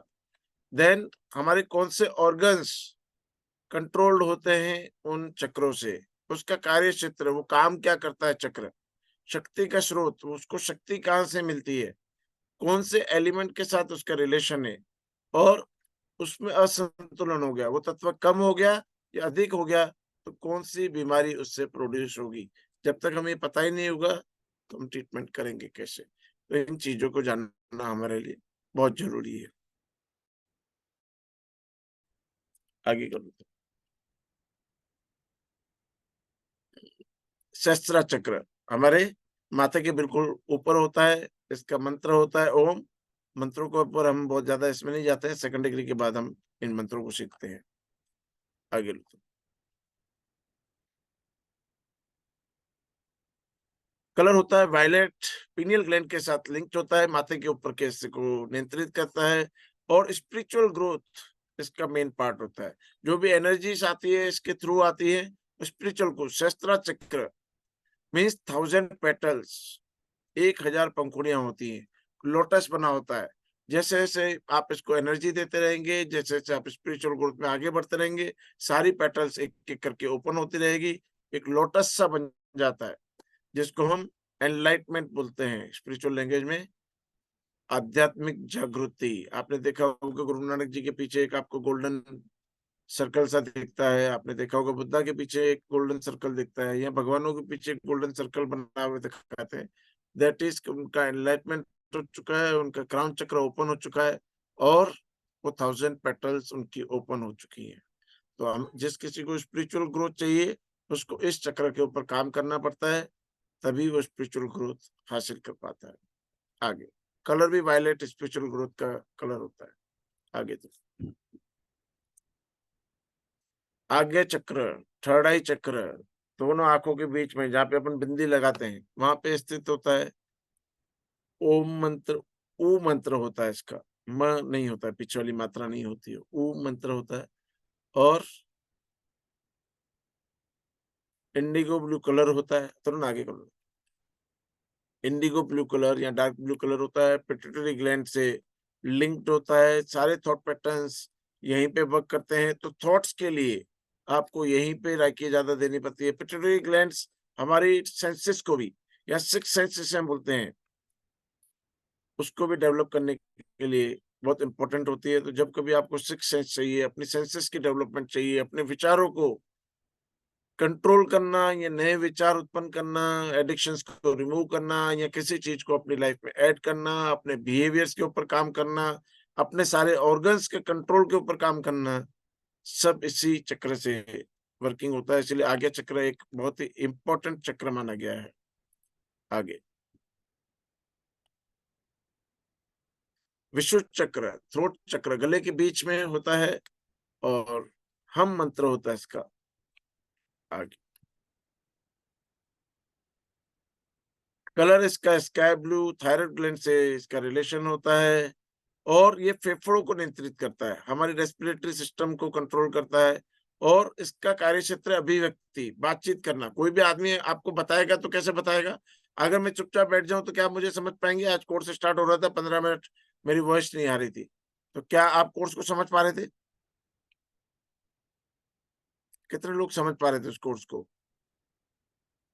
पहले तो पिक्चर्स आ जाया करती थी, बिना बात के चला करती थी।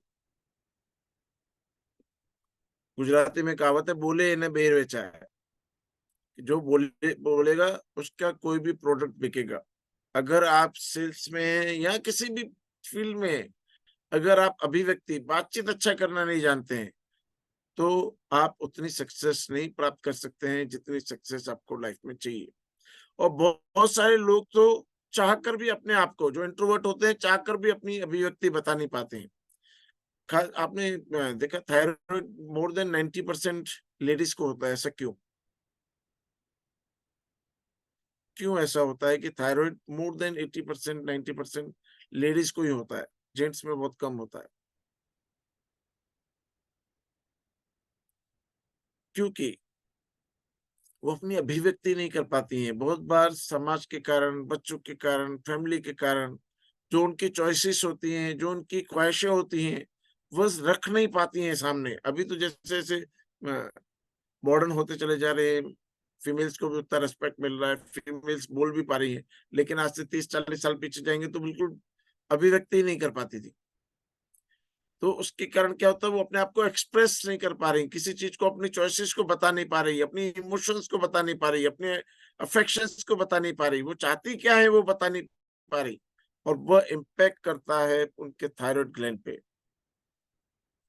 जो कि अभिव्यक्ति का केंद्र है, हमारे थ्रोट चक्र के द्वारा बैलेंस्ड होता है। तो जब थ्रोट चक्र की प्रॉब्लम्स होती हैं, उसकी वजह से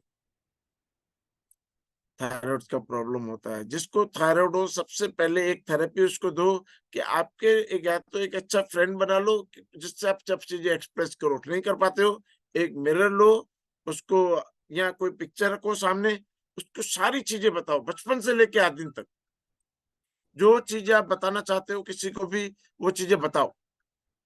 अपने बेस्ट फ्रेंड समझते हुए, अपना बेस्ट रिलेटिव समझते हुए, जो जो ख्वाहिशें थी आपकी, जो जो आप करना चाहते थे, जो जो आपके साथ गलत हुआ, जो जो आपके साथ अच्छा हुआ, जो जो आपके अंदर अभी भी है, उन सबको बाहर निकालो। आप जैसे उसको एक्सप्रेस करते होंगे, उसका टोन, मतलब एक दबा हुआ टोन होता है उनका, वो टोन ओपन होने लगेगा और आप देखेंगे कि धीरे धीरे वह थायराइड ग्लैंड की जो प्रॉब्लम्स उनको हो रही थी, वो प्रॉब्लम्स उनकी सॉल्व हो जाएंगी।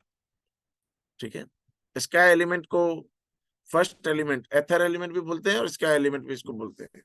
आगे उसको बैलेंस करता है। आगे कफ यहीं पे होता है। कफ क्या है? क्लाउड का फॉर्म होता है।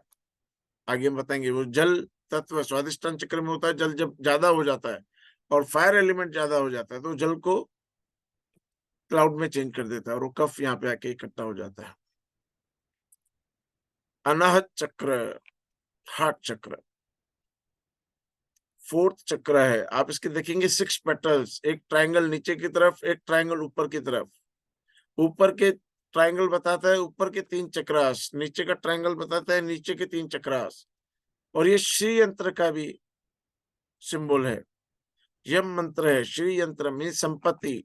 जब आपके आध्यात्मिक ऊपर के 3 आध्यात्मिक चक्र हैं, ऊपर के 3 आध्यात्मिक चक्र और नीचे के 3 वासनात्मक चक्र, नीचे के क्या है 3 वासनात्मक चक्र हैं, फिजिकल चक्र से, फिजिकल नीड्स वहीं पे पैदा होती हैं। तो जब आपका अपर एनर्जीज और लोअर एनर्जीज बैलेंस हो जाती है, तब आप श्री पैसे को ट्रैक करते हैं। और आजकल देखा जाए तो ये हार्ट चक्र ही सबसे ज्यादा ब्लॉक्ड होता है। इमोशंस, जेलसी, जो चीज चाहिए वो मिल नहीं रही, एक चीज मिल गई चाह के तो वो दूसरी चीज उससे बड़ी चाहिए। बलेनो कार ले ली तो मुझे ग्रैंड विटारा लेनी है, ग्रैंड विटारा ले ली तो मुझे क्रिस्टा लेना है, क्रिस्टा ले ली तो मुझे फॉर्च्यूनर लेना है। कहीं पे भी संतोष, सेटिस्फेक्शन नहीं मिलना, और यही इस चक्र को ब्लॉक करता है। और अपर एनर्जीज और लोअर एनर्जीज में बैलेंस क्रिएट नहीं करना, वो भी कहीं ना कहीं यहाँ पे ब्लॉक्स क्रिएट करता है। जब आप सेकंड लेवल में सीखते हैं चेक करना, तो आपको हार्ट चक्रास बहुत ब्लॉक्ड मिलते हैं, इमोशंस ब्लॉकेजेस बहुत मिलते हैं, जिसकी वजह से श्री पैसा उनकी तरफ अट्रैक्ट नहीं होता है। अगर आप पैसे को अट्रैक्ट करना चाहते हैं, इस चक्र को बहुत हील करना पड़ता है और अपनी लाइफ में एक बैलेंस को जनरेट करना पड़ता है। आगे लो तो कलर है ग्रीन थाइमस ग्लैंड से। थाइमस ग्लैंड कैसे वर्क में ज्यादा आती है? हंसकर। जितना आप हंसेंगे उतना थाइमस ग्लैंड अच्छे से काम करेगी। आप देख रहे होंगे लाफिंग क्लब में बहुत लोग जाते हैं, बहुत सारे लोग आजकल कॉमेडी शोज देखते हैं हंसने के लिए। तो जितना आप हंसेंगे उतनी थाइमस ग्लैंड आपकी अच्छे से वर्क करेगी। जितना आपकी थाइमस ग्लैंड अच्छे से वर्क करेगी उतना हार्ट चक्र अच्छा रहेगा। हार्ट चक्र जितना अच्छा रहेगा उतना आपके अंदर रोग भी कम होंगे, वायु एलिमेंट भी बैलेंस रहेगा और पैसा भी बहुत आएगा। तो ये चक्र हृदय, फेफड़े, लीवर, ब्लड सर्कुलेशन की पद्धति को कंट्रोल करता है। प्रेम और भावना को केंद्र है, यहीं पर सारी इमोशंस पैदा होती हैं। इसीलिए लव और अफेक्शन में हार्ट को एक सिंबल की तरह यूज करा जाता है। और इस चक्र का संबंध वायु तत्व से है। आगे लो। मणिपुर चक्र, सोलर प्लेक्सस चक्र, हमारा स्टमक पूरा इस मणिपुर चक्र को कहते हैं सबसे बड़ा चक्र। ये यहाँ पे बोन के नीचे होल होता है बीच में, वहां होल से लेकर नेवल तक ये चक्र होता है। सबसे बड़ा चक्र है, सबसे बड़ा तत्व है और energy centre. Surya means centre of the universe.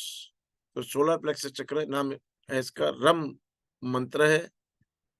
आगे लो तो एक ट्रायंगल बना हुआ है, 3 पेटल्स होती है और नीचे के तीनों चक्रों के ऊपर कंट्रोल करता है, इसीलिए किंग ऑफ चक्रास बोला जाता है।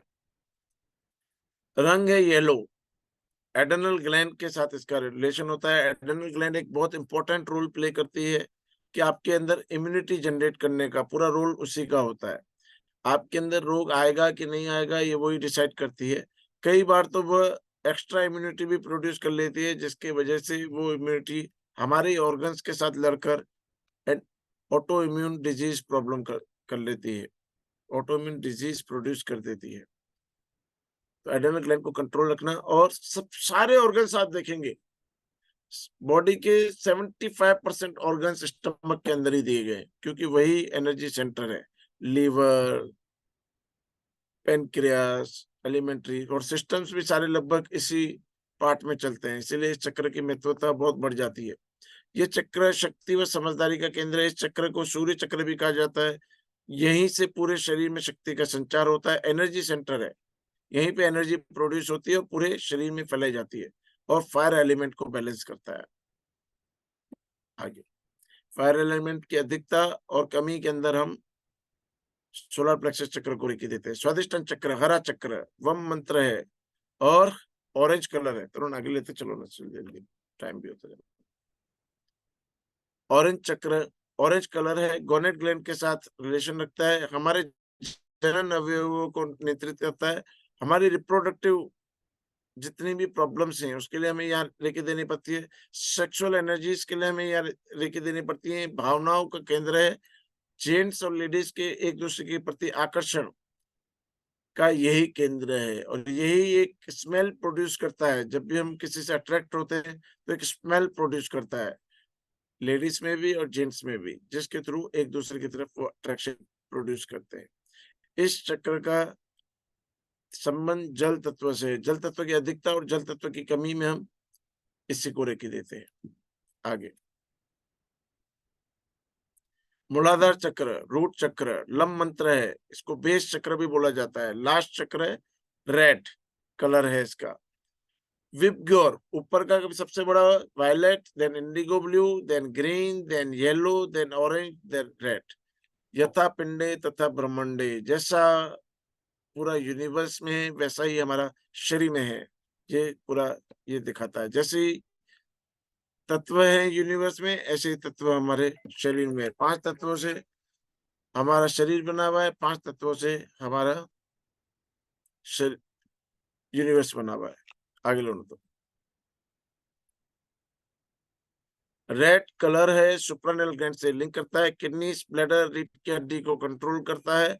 जितनी भी बोन्स है हमारी बॉडी में, स्ट्रक्चर जो हमें देती है वो इसी तत्व के द्वारा हमें मिलता है। तो बोन्स की कोई प्रॉब्लम होगी हम यही रेखी देंगे।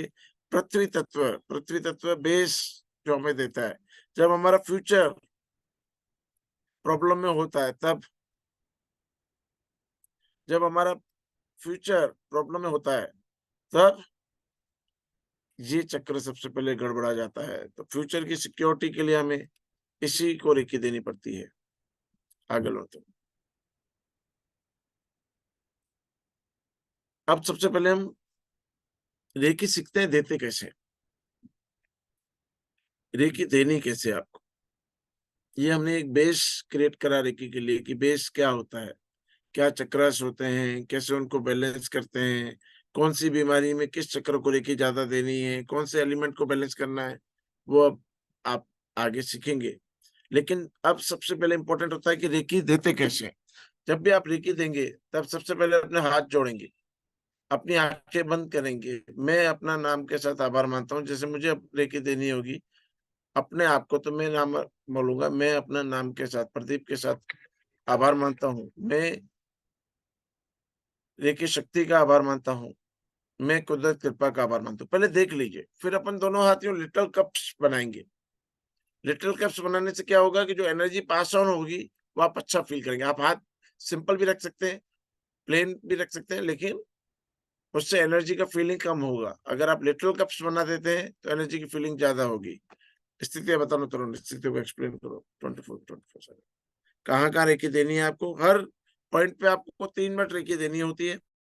एक म्यूजिक भी आपको, रेखी के म्यूजिक बहुत सारे मिलते हैं, हम भी दे देंगे आपको। यूट्यूब पे भी बहुत सारे मिलते हैं, उनको देखकर आप ये डिसाइड करते हैं कि कहाँ पे रेखी देनी है। पॉइंट्स आपको दिए जाएंगे पीपीटी के अंदर भी, पीडीएफ के अंदर भी। आप पॉइंट्स देख भी सकते हैं, ऊपर नीचे आगे पीछे भी करेंगे तो कोई दिक्कत नहीं है। मिनिमम 3 मिनट देना है, ज्यादा किसी भी पॉइंट पे कितना भी टाइम देंगे तो चलेगा। तो 24 पॉइंट्स एक्सप्लेन कर दो। फर्स्ट पॉइंट है हमारी आईज। हम ऐसे लिटिल कप्स बना के अपने आईज पे 3 मिनट्स के लिए रखते हैं। साथ में एक रेकी म्यूजिक है। बहुत सारे रेकी म्यूजिक्स होते हैं, आप यूट्यूब पे कोई भी म्यूजिक डालेंगे रेकी म्यूजिक लिख के, reiki music with 3 minutes bell timer, बहुत सारे मिलेंगे आपको। 3 मिनट्स का मतलब होता है कि 3 मिनट्स आर रिक्वायर्ड मिनिमम, कि रेकी आपके सारी बॉडीज में हर जगह पे, जितनी जगह पे जैसे जानी चाहिए वहां तक वैसे पहुंचती है। तो हम 3 मिनट्स के लिए यहाँ रखते हैं, अपने म्यूजिक को ऑन करते हैं।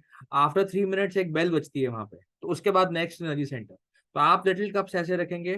First point is eyes, 3 minutes के लिए यहाँ पर रखेंगे आप, एंड रेकी देंगे ऐसे रख के बैठ के। 3 मिनट्स के लिए आप इधर देते हैं। फर्स्ट पॉइंट है आइज।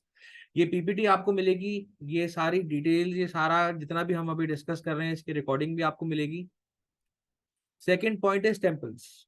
हमारा जो टेम्पल्स हैं हमारे हेड की दोनों साइड्स, इधर ऐसे लिटिल कप्स बना के सब अभी देना स्टार्ट कीजिए। अपने आप को हेड पे रखिए यहाँ पे हैंड्स, ताकि आपको पता चले कि जब आपकी अट्यूनमेंट होगी, अभी जो आपको फीलिंग आ रही है वर्सेस जब आप अट्यून्ड होंगे उस टाइम कैसे फीलिंग आती है, उसके अंदर आप डिमार्केशन कर सकते हैं। अभी यहाँ पर रखिए और फील करना स्टार्ट कीजिए। सेकेंड पॉइंट है हमारे दोनों टेम्पल्स। थर्ड पॉइंट है हमारे ईयर्स, ऐसे।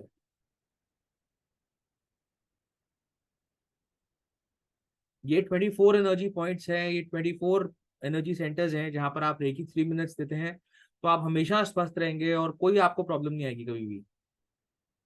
फिर forehead and back of forehead, इस तरीके से। फिफ्थ पॉइंट है both hands at back of head, ऐसे। अभी आप खाली इन एनर्जी पॉइंट्स पे अपने इसे लिटिल कप्स बना के हैंड्स रखिए। अभी देखिए क्या आपको फीलिंग आती है इस टाइम पे, एंड जब आप अट्यून्ड हो गए लेवल 1 के लिए फिर आपको कैसे फीलिंग आती है, रेकी जब फ्लो करेगी फिर आपको क्या डिफरेंसेस आते हैं वो आपने भी देखना है। सिक्स पॉइंट है थ्रोट, आपकी जो थ्रोट है इस पे रख के, ऐसे रख के। सेवेंथ पॉइंट है both hands on the throat, आप ऐसे भी रख सकते हैं, ऐसे भी रख सकते हैं, आपको दोनों हाथ अपने थ्रोट पे रखने हैं इस तरीके से। एट्थ पॉइंट है हार्ट चक्रा, बिल्कुल जहां हमारी रिब्स होती हैं, दोनों निपल्स के बीच में जो जगह होती है यहाँ पे बिल्कुल मिडल ऑफ चेस्ट, यहाँ पर आपको हाथ रखना है इस तरीके से। ये है हार्ट चक्रा, यहाँ पे होता है हार्ट चक्रा, ये है एट्थ पॉइंट। फिर सोलर प्लेक्सस, थोड़ा सा नीचे जाएंगे हम, सोलर प्लेक्सस जहां पर इन इन जेंटलमैन की हैंड्स है, ये है हमारा नाइन्थ पॉइंट। टेंथ पॉइंट है लीवर, जहां पर इनका हाथ है फोटो में एग्जैक्टली आप नीचे रखेंगे हाथ अपना, वहां पे दोनों हाथ रखेंगे एंड रेकी फ्लो करेंगे 3 मिनट्स के लिए। हमारे टिप ऑफ लंग्स, ऐसे आप यहाँ पे रखेंगे 3 मिनट्स के लिए हाथ अपने। 11th पॉइंट है। 12th पॉइंट है पैंक्रियाज एंड स्प्लीन, जहां पर आपके पैंक्रियाज होते हैं, आप पैंक्रियाज को स्प्लीन एरिया पे रेकी देंगे आप। ये है 12th पॉइंट, अपने दोनों हाथ रख के। नेवल, जो आपकी नेवल पॉइंट है, 13th point is your naval. फिर आपका रूट चक्रा, जहाँ पे आपकी लेग आपकी अपर बॉडी के साथ ज्वाइंट होती है, इस पॉइंट पे आप रूट चक्रा होता है यहाँ पे, यहाँ पर आप रेकी देंगे 14th पॉइंट। फिर आपके दोनों नीज लिटिल कप्स बना के रखेंगे एंड आप इधर अपनी नीज पे रखेंगे हैंड्स अपने, एंड इधर से रेकी फ्लो करेंगे आप चाहे तो इस क्रॉस लेग पोजीशन में बैठ सकते हैं, चाहे तो अपनी चेयर पे बैठ सकते हैं नीज पे रेकी फ्लो करते हुए। फिर आपके एंकल्स, जो आपके फीट के नीचे, फीट के पास लोअर साइड में जो एंकल्स होते हैं वो। फिर आपके फीट सोल्स, बेस ऑफ जो फीट है आपके। फिर आपके शोल्डर्स, शोल्डर्स पे रेकी देंगे आप 3 मिनट्स। फिर दोनों हाथ बैक ऑफ नेक, गले के पीछे, इस पॉइंट पे ऐसे 19। फिर आपका बैक साइड ऑफ हार्ट चक्र, अगर आपका हाथ वहां तक जाता है तो ठीक है, वरना आप हाथ आगे रख के भी फिर से 3 मिनट्स के लिए दे सकते हैं। फिर back side of solar plexus या मणिपुर चक्रा, यहाँ तक आपका हाथ इजीली पहुंच जाएगा, आप इसको यहाँ पे ऐसे दे सकते हैं, एक हाथ आगे रख के भी रख दे सकते हैं आप। फिर आपकी किडनीज, जहाँ पे इन जेंटलमैन की फिंगर हैंड्स हैं, यहाँ पे आप दे सकते हैं, यहाँ पे आपका 22nd पॉइंट है। बैक ऑफ नेवल, यहाँ तक भी हाथ इजीली पहुंच जाता है, 22nd पॉइंट है। बैक ऑफ रूट चक्रा, इधर भी आपका हाथ आराम से जाता है, 24th पॉइंट ये है। ये 24 एनर्जी सेंटर्स हैं, 24 एनर्जी पॉइंट्स हैं, जहां पे आप रोज 3 मिनट्स के लिए रेकी देंगे तो आपकी जो है हेल्थ आप देख के हैरान हो जाएंगे कितनी चेंज होती है और कितने आप अपने आप में सेल्फ एनर्जाइज फील करते हैं। सर हो गए 24 पॉइंट्स। एक एक चीक्स, इधर भी आपने रेकी देनी है। ये आपके 26 पॉइंट है, आपका चेस्ट एरिया। आपकी एल्बोज, ऐसे पोजिशन में बैठ के आप दे सकते हैं इस तरीके से। बैक ऑफ नीज, आप बैठे हुए हैं, बैक ऑफ नीज में दे सकते हैं आप एक ही इस तरीके से 28। फिंगर प्रेस और स्पाइन, यहाँ पे जो बैक ऑफ स्पाइन है इधर 29th। कप्स ऑन स्पाइन, जैसे इनका हाथ है बैक साइड पे, एक नेक के बैक साइड में और एक नीचे की तरफ स्पाइन की तरफ बैक साइड में। सर हो गए 30 पॉइंट से।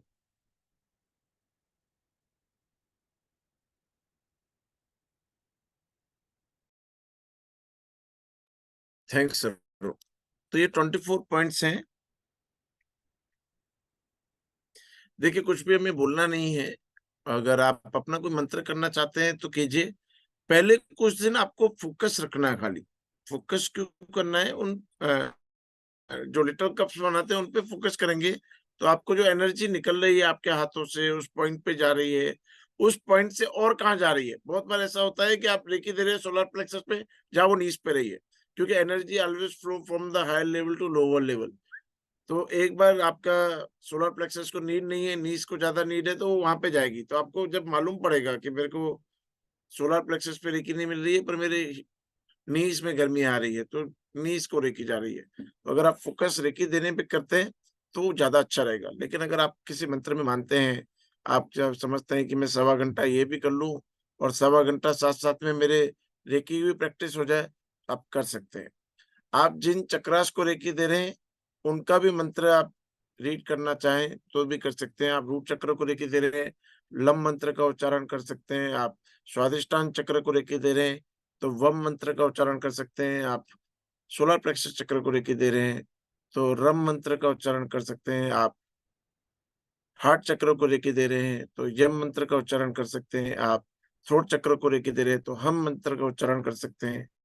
और आप आज्ञा चक्र को रेकी दे रहे हैं तो ओम करके ओम, ऊ आपको लंबा बोलना है, म छोटा बोलना है।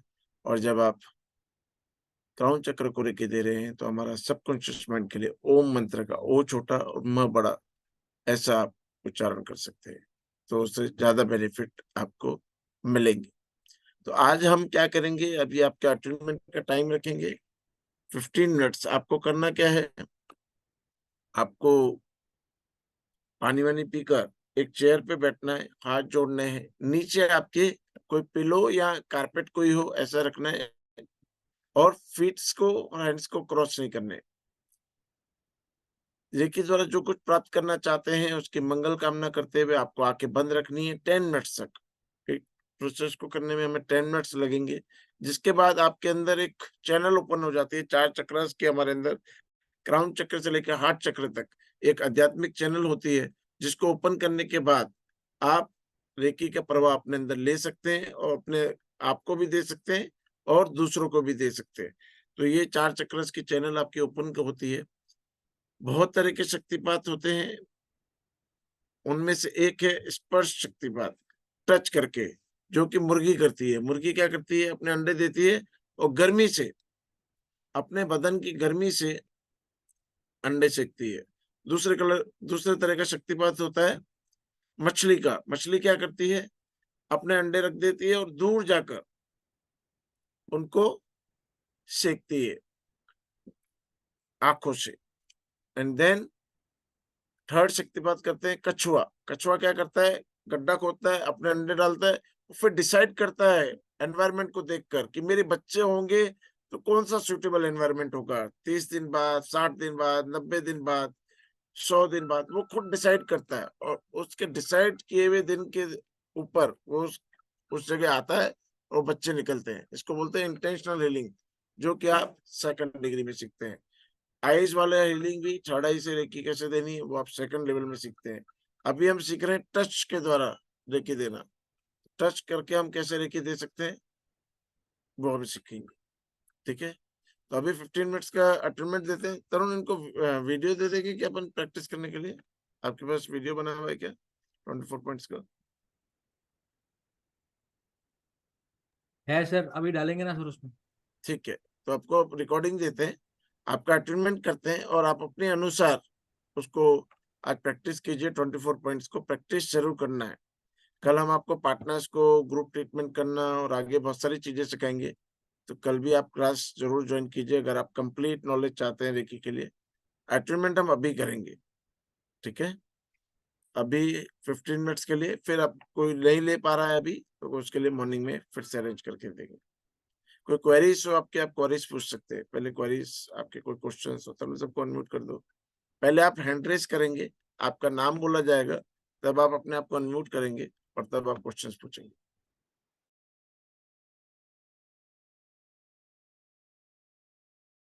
पीपीटी हटा दीजिए। हैंड रेस, जिसको क्वेश्चन पूछना है कोई भी तरह का। हाँ जी, मोहम्मद कैफ जी, बताइए ना क्या पूछना चाहते हैं। सर जो आपने बोला था पिलो रखना है, तो पिलो का क्या यूज करना है? पिलो आपको पैर के नीचे आप पिलो रख सकते हैं, आप कोई कारपेट हो आपके पास, पायदान हो, वो भी रख सकते हैं। सिर्फ 15 मिनट 10 मिनट्स करना है 10 ना? मिनट्स 10 मिनट्स का। सर पता कैसे चलेगा कुछ फील हो रहा है? वो आप जब पता करने जाएंगे तो फील होगा, तभी आपको बताया नहीं, पहले से बता देंगे तो आप कहेंगे आपने बोला तभी फील हुआ। Okay sir. कोई भी चीज फील करेंगे तभी मालूम पड़ेगा कि क्या फीलिंग आई। Okay, thank you. Bhavika ji, Sapna ji, ये मोहम्मद कैफ जी, अपने आप को म्यूट कीजिए प्लीज। सर अभी तो मैं चेयर पे हूँ, नीचे टेबल है, टेबल पे भी पैर रखने से चलेगा ना सर? चलेगा चलेगा। या उसके ऊपर भी कपड़ा डालूं? नहीं नहीं, ग्राउंडेड नहीं होना चाहिए, आपके पैर जमीन पे नहीं होने चाहिए। ओके। भाविका जी, सर आपने ग्रैटिट्यूड जर्नल फॉलो करने के लिए कहा था, बट मैंने पहले भी ट्राई किया था, बट मैं उसे रेगुलर नहीं फॉलो कर पाई। ये मैंने आपको भाविका जी बताई कि हमारे अंदर दो पर्सनैलिटीज होती है। एक पर्सनैलिटी को पता होता है कि ये सब करेंगे तो बेनिफिट होगा, लेकिन दूसरी पर्सनैलिटी इसको करने नहीं देती है। हमारे सबके अंदर दो पर्सनैलिटीज होती है। Thank you sir. इसी के ऊपर हम काम करते हैं। एनएलपी का कोर्स भी है। 30 सितंबर को, 1 अक्टूबर को 99 रुपीज में रखा है एनएलपी का कोर्स। जो लोग ज्वाइन करना चाहें, लिंक्स आएंगे। एंड हिप्नोसिस का कोर्स है 24, 25, 26, 27 लाइव कोर्स रहेगा। 2.5 आवर्स ईच, 10 घंटे का कोर्स है। सारी टेक्निक, क्या हिप्नोसिस होता है, कैसे काम करता है, क्या टेक्निक्स, कैसे बिजनेस में उसको अप्लाई करेंगे, कैसे रिलेशन में अप्लाई करेंगे, कैसे टेलीपैथी मैसेज भेजेंगे, तो एक वंडरफुल कोर्सेस है। एक अवेयरनेस फैलाने के लिए ये सारे कोर्सेस ला रहे हैं। तो अगर किसी को ज्वाइंट होना हो तो आप वहां पे हो सकते हैं। अनुपम बालाजी, हेलो हाँ जी मैम। सर, आपकी आवाज थोड़ी कम आ रही है, तो इस माइक्रोफोन को ऊपर लगाओ थोड़ा। हाँ जी, बताइए ना। आवाज कम आ रही है आपकी। ठीक है ना, अभी आवाज का कोई काम ही नहीं है इसके बाद। आयुष जी, हेलो सर, सेशन आपका बहुत अच्छा था। मुझे बस एक डाउट है कि जब रेकी सेशन करने के बाद अगर एनर्जी डिप्लीशन फील हो रहा है तो हम यूनिवर्स से या फिर खुद की बॉडी को कैसे चार्ज कर सकते हैं? लाइक आप कोई खुद की टेक्निक है एनर्जी उसके देते ही लिए? नहीं है, आप खुद की एनर्जी नहीं देते, आप यूनिवर्स की एनर्जी देते हैं। और वो भी आपके अंदर से होके जा रही है। तो जो आपकी नीड होगी, वो आपकी नीड पहले पूरी होगी, फिर आगे जाएगी। तो आपकी एनर्जी बढ़ेगी, कम नहीं होने वाली है। ओके, सो मतलब हम खुद की बॉडी का ये एनर्जी यूज नहीं करते फॉर और हीलिंग? आप रेकी में कोई बॉडी का एनर्जी यूज नहीं करते हैं। अगर ऐसा होता तो हम अभी अटेंडमेंट करेंगे, मोर देन 2000 लोग हैं, उनके अटेंडमेंट करेंगे तो बिल्कुल एनर्जी खत्म ही हो जाएगी हमारी। Okay sir, okay, thank you sir. Poonam Sharma ji, good evening sir. Good evening ma'am. Sir मैं बोलना चाहती हूँ कि सर मुझे आपके सेशन लेने से मुझे बहुत अच्छा भी लग रहा है सर। बट सर मैं अभी एस्ट्रोटॉक पे काम कर रही हूँ, तो एक्चुअल में सर हो रहा क्या है कि मैं बहुत ज्यादा नेगेटिव हो रखी हूँ। इतना एस्ट्रोटॉक पे मतलब काम करने के बाद भी नेगेटिव है? जी सर, अभी अभी प्रेजेंट में मेरे साथ कुछ ऐसा हुआ है कि मैं नेगेटिव फील कर रही हूँ, हेल्थ इश्यूज पुनीत बहुत ज्यादा है। पुनीत गुप्ता जी हमारे तरुण रोडे जी के कलीग हैं। खाली नाम पूछ लेना तरुण जी का। अभी हाँ जी। वेडनेसडे को मिलके भी आए हैं तरुण जी से। Okay sir. बट सर मेरा अभी काम बिल्कुल भी ठीक नहीं चल रहा है, तो मैं नेगेटिव फील कर रही हूँ। तो सर मुझे पता नहीं है, अभी डॉक्टर से कंसल्ट किया तो उन्होंने आपका मुझे काम बताया। क्यों नहीं चल रहा है? सर हेल्थ इश्यूज इतने हो रहे हैं ना कि सर मुझे डॉक्टर ने बोला है कि मैं बहुत ज्यादा डिस्टर्ब हो रही हूँ किसी चीज को लेकर। क्यों बट सर डिस्टर्ब हो मुझे रहे हैं? मुझे पता नहीं चल रहा है सर कि मैं डिप्रेस्ड हूँ, अपनी कुछ भी आंखें बंद मुझे। कीजिए, लंबे गहरे श्वास लीजिए और पूरा ध्यान रखें अपनी सांसों के ऊपर। लंबे गहरे श्वास लीजिए, पूरा ध्यान रखें अपनी सांसों के ऊपर। पूरी कंसंट्रेशन अपनी आईलिड्स पे ले आइए। अरे बीच में ये तरुण, इनको बंद करो ना, उनको स्पीकर पे लाओ, स्पॉटलाइट पे ले आओ।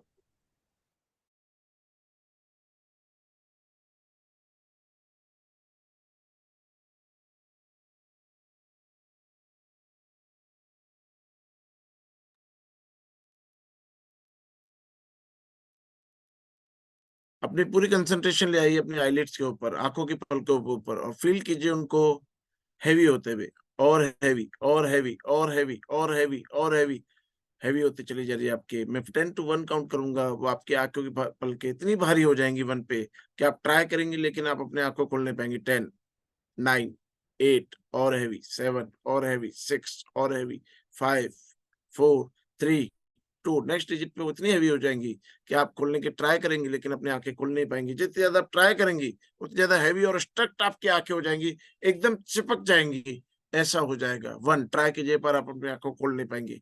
जितनी ज्यादा ट्राई करेंगे उतनी ज्यादा हैवी और स्ट्रक्ट आपकी आंखें हो जाएंगी, एकदम चिपक सी जाएंगी। जितनी ज्यादा आप ट्राई करेंगे उतनी ज्यादा हैवी आपकी आंखें होती जाएंगी। Try but you can't, try but you can't, try but you can't, try but you can't. 1, 2, 3, open your eyes, open your eyes, open your eyes. आप अपनी आंखें खोल सकती हैं, खोल दीजिए। हमारी बॉडी एग्जैक्ट वैसा ही करती है जैसा हम उसे सजेशन देते हैं।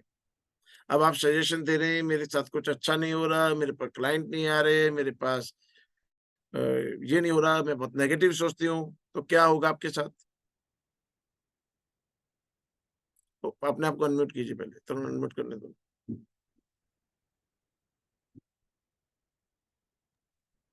हाँ, क्या होगा आपके साथ बताइए?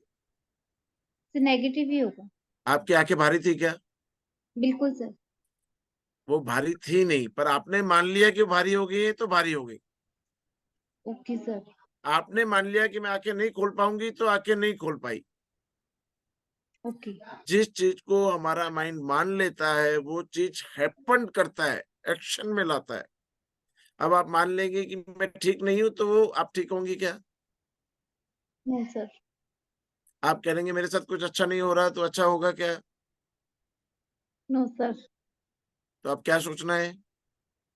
पॉजिटिव। सब मेरे साथ अच्छा ही हो रहा है, ठीक है, बिल्कुल। और कुछ भी नहीं है। एच के, थैंक यू। एच के, एच के।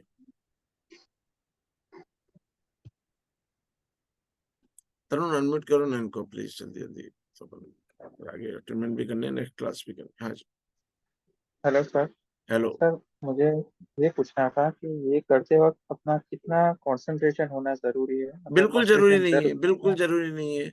अगर आप कंसंट्रेशन के साथ करेंगे तो फीलिंग अच्छा आएगा, कंसंट्रेशन के साथ नहीं करेंगे तो फीलिंग अच्छा नहीं आएगा। पर काम तो आप पानी, कितने लोग पानी पीते हैं? कोई आपका बहुत ही अच्छा इंपॉर्टेंट सीरियल चल रहा है, मैच चल रहा है, तो आप पानी पीते हैं नहीं पीते हैं? पीते हैं कि नहीं पीते हैं? बीच में एच के जी आप ही जवाब दीजिए, आप पीते हैं कि नहीं पीते हैं पानी बीच में? तरुण इनको अनम्यूट करो ना, एच के जी। हाँ जी, नहीं सर, पोस्टपोन कर देते हैं। हाँ जी, पोस्टपोन कर पोस्टपोन कर देते देते बाद हैं। में। अच्छा, आप मूवी देखने जाते हैं, पानी पीते हैं नहीं पीते हैं? हाँ पेट्रोल में तो पीते हैं। पीते होंगे ना? हाँ। यहाँ पर बोतल लेके जाते हैं पहले ही, जब नीड होती है तब पीते हैं, या मैच भी चल रहा होता है तो हम बोतल भर के रखते हैं कि चलो उस टाइम पे पी लेंगे। हाँ तो सर। पानी पता पड़ता है कैसे जाता है अंदर?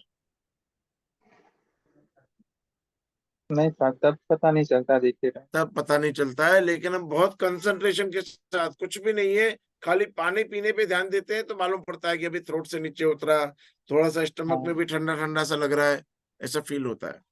लेकिन सर। टीवी देखते हुए पानी पीते हैं तो प्यास बुझती है कि नहीं बुझती है? पूछती है। प्यास तो बुझती है। तो ऐसा ही कुछ रेकी के साथ है। आप टीवी देखते देखते रेकी देंगे तो दे सकते हैं, उस टाइम पे फील नहीं होगा, पर एनर्जी अपना काम करती है और करेगी। मैं तो स्पेशली बोलता हूँ कि जितने लोग टीवी देखते हैं, अपना घंटा 2 घंटा टाइम देते हैं, उतना घंटा 2 घंटा आपने प्रैक्टिस कर लिया, उतना ही बहुत हो जाएगा, आपके जीवन को बदल देगा। ठीक है, तो कोई कंसंट्रेशन का नीड नहीं है। कंसंट्रेशन के साथ करोगे तो फीलिंग अच्छा आएगा, कंसंट्रेशन के साथ नहीं करोगे तो बेनिफिट उतना ही होगा पर फीलिंग अच्छा नहीं आएगा। राहुल जी। सर बहुत नहीं। हाँ जी, बताइए ना क्या कह सर दोनों तरफ कैसे काम, कोई किसी के और के ऊपर भी करते हैं तभी भी ऐसे ही काम करता है। हाँ हाँ, उसका और के ऊपर कंसंट्रेशन भी नहीं आप जरूरी। टीवी देखते देखते कि औरों को रेकी दे सकते हैं। म्यूजिक सुनते सुनते जो भी आपको अच्छा लगता है वो काम कीजिए साथ में। Thank you. मैं यही तो कह रहा हूँ, वो डेयरी में राहुल काफी जी, राहुल जी, राहुल जी, आप पहले यहाँ बात कर लीजिए प्लीज। राहुल जी, नमस्कार sir, thank you so much नमस्ते। For the precious opportunity. Sir जैसे मेंटल इशू हो, जैसे ओसीडी वगैरह है, तो उसमें भी कंसंट्रेशन अभी बनती नहीं है ऐसे काफी, और ध्यान भटकता है, तो उसमें रेकी अपने हिसाब से काम करेगी अपने आप ही? अपने आप ही करेगी। अच्छा, उसमें जैसे रेकी कोई माइंड के ऊपर वर्क नहीं करती है, वो आपकी physical body, mental body, aura body सब पे काम करती है, तो ऑटोमेटिकली उसको बैलेंस जनरेट करेगी। ओके ओके, ठीक है ना। Thank you. Namita ji, thank you so much sir. मेरा क्वेश्चन है कि अगर रेकी प्रैक्टिस कर रहे हैं तो कोई रिस्ट्रिक्शंस है in terms of non vegetarian नहीं खाना है या कुछ? आप सांस लेती हैं? जी सर। क्या क्या रूल्स को ओबे करती है सांस लेने के लिए? बस सांस लेते हैं, अपने आप लेते हैं। क्या क्या रूल्स ओबे करते हैं उसके लिए? क्या क्या कुछ रेस्ट्रिक्शंस, क्या रूल्स? कुछ भी नहीं सर। सांस से भी प्राण शक्ति है और रेकी भी प्राण शक्ति है, नथिंग डिफरेंट, कोई डिफरेंस नहीं है। तो कोई रूल्स एंड रेगुलेशन नहीं। बहुत सारे लोग पीरियड्स में आपको प्रैक्टिस करने के लिए मना करेंगे, टाइट कपड़े पहन के प्रैक्टिस मत कीजिए, गोल्ड पहन के प्रैक्टिस मत कीजिए, ऐसा मत कीजिए, वैसा मत कीजिए, कोई रूल नहीं है। ओके, ठीक है ना। जब भी आप प्रैक्टिस करना चाहते हैं, जब उसको प्रैक्टिस कीजिए। जब जब आपकी सांस चलती है तब तक आपको प्रैक्टिस करनी है, जब सांस बंद हो जाए तब आप प्रैक्टिस रोक सकते हैं। ठीक है sir, thank you so much. अच्छा अच्छा, अनु मैम। नमस्ते सर। नमस्ते जी। सर मुझे पूछना था कि सर जैसे आई हैव तो डन लेवल 3 आल्सो, लेकिन कभी कभी मुझे ऐसा फीलिंग आता है कि जैसे हीलिंग्स करते करते एक अजीब सी खुशबू आ जाती है, अच्छी अच्छी वाली खुशबू, नॉट गंदी वाली। फ्रेग्रेंस आ जाती है हाथों में भी, एंड मेरे को अपने चारों तरफ फील होती है। तो is it a good sign? और हम किस सेंस को ज्यादा यूज करते हैं, डिपेंड करता है कि हमारा माइंड कैसे रिप्लाई देगा। Okay sir. अगर किसी को क्लियर ऑडियंस होगा तो उसको अच्छा पिक्चर, क्लियर विजुअल होगा तो उसको अच्छे पिक्चर नजर आएंगे, क्लियर ऑडिटरी होगा तो उसको अच्छी म्यूजिक सुनाई देगी, क्लियर नोज की अच्छी होगी, आपकी स्मेल्स की अच्छी होगी तो आपको स्मेल अच्छी आएगी। ये डिपेंड करता है कि आप रेकी दे रहे हैं तो रिप्लाई कैसे दे रही है। तो आपकी स्मेल सेंस अच्छा होगा तो स्मेल्स में ही वो आपको रिप्लाई तो समझ इसमें घबराने वाली कोई बात नहीं, क्योंकि कभी कभी मुझे एकदम से मैं ऐसे घबरा जाती हूँ कि ये मैंने तो कोई परफ्यूम नहीं लगाया, कोई इत्र नहीं लगाया, और एकदम से मुझे कुछ ऐसा स्मेल फील होता है कि जैसे कुछ एंड ये गंदी नहीं, अच्छी वाली खुशबू, जैसे जो भगवान के ये मंदिरों में होती है या माइंड फिर की होती है, इत्र। माइंड की ये हैबिट होती है। जब आपको गुलाब जामुन अच्छा लगता है, गुलाब जामुन को याद करते हैं तो मुंह में पानी आता है नहीं आता है? हाँ जी सर। आ जाता है ना, ऑटोमेटिकली आ जाता है। ऐसे ही जब आप रेकी दे रहे होते हैं, आप उस फ्रिक्वेंसी में पहुंच जाते हैं जाके जाके आपको अच्छा लगता है, और वहां पे जो परसेप्शन आपकी जुड़ी हुई है, एक स्मेल की जुड़ी हुई है, तो वो आपको परसेप्शन को याद कराता है कि आपकी एनर्जी फ्रिक्वेंसी इस जगह तक पहुंच चुकी है। And thank you so much sir कि मतलब रेकी तो बहुत टाइम से कर रहे थे, लेकिन बहुत कुछ नया और अच्छे तरीके से जानने को मिला। Great great great, thank you sir. Sindhu Saini जी।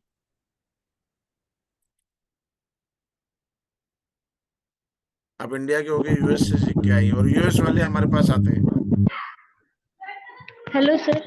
हाँ जी, बताइए।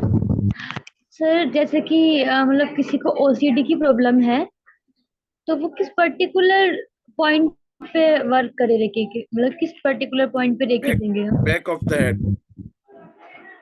Okay sir. ये अनकॉन्शियस पैटर्न्स होते हैं। अनकॉन्शियस पैटर्न्स मींस उससे मालूम नहीं होता है कि मैं क्या कर रहा हूँ। जी सर। तो ये अनकॉन्शियस माइंड हमारा ये है, यहाँ पे आपको रेकी देना पड़ेगा। Okay, thank you sir. सपना जी, अनम्यूट कीजिए अपने। Yes sir. सर आपने बोला रेकी अपने अपने द्वारा एंटर होके will give to other persons. हाँ ओके, जी, yes. What if our energy is negative? What is if our अपने अपने पास भी मतलब नेगेटिव एनर्जी है। तो आप अपना एनर्जी दे ही नहीं रहे हो, जब वो जो यूनिवर्स से ले रहे हो वही दे रहे हो। हाँ तो उसके लिए कोई प्रॉब्लम नहीं होगा सर। मैंने तो थर्ड मतलब ओके। बताइए बताइए क्या कहना है।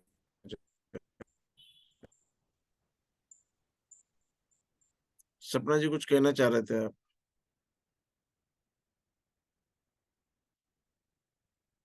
ओपन कीजिए ना। सपना जी कुछ बोलना चाह रहे हैं आप और? नहीं सर। ठीक है, आयुष अर्माकर जी।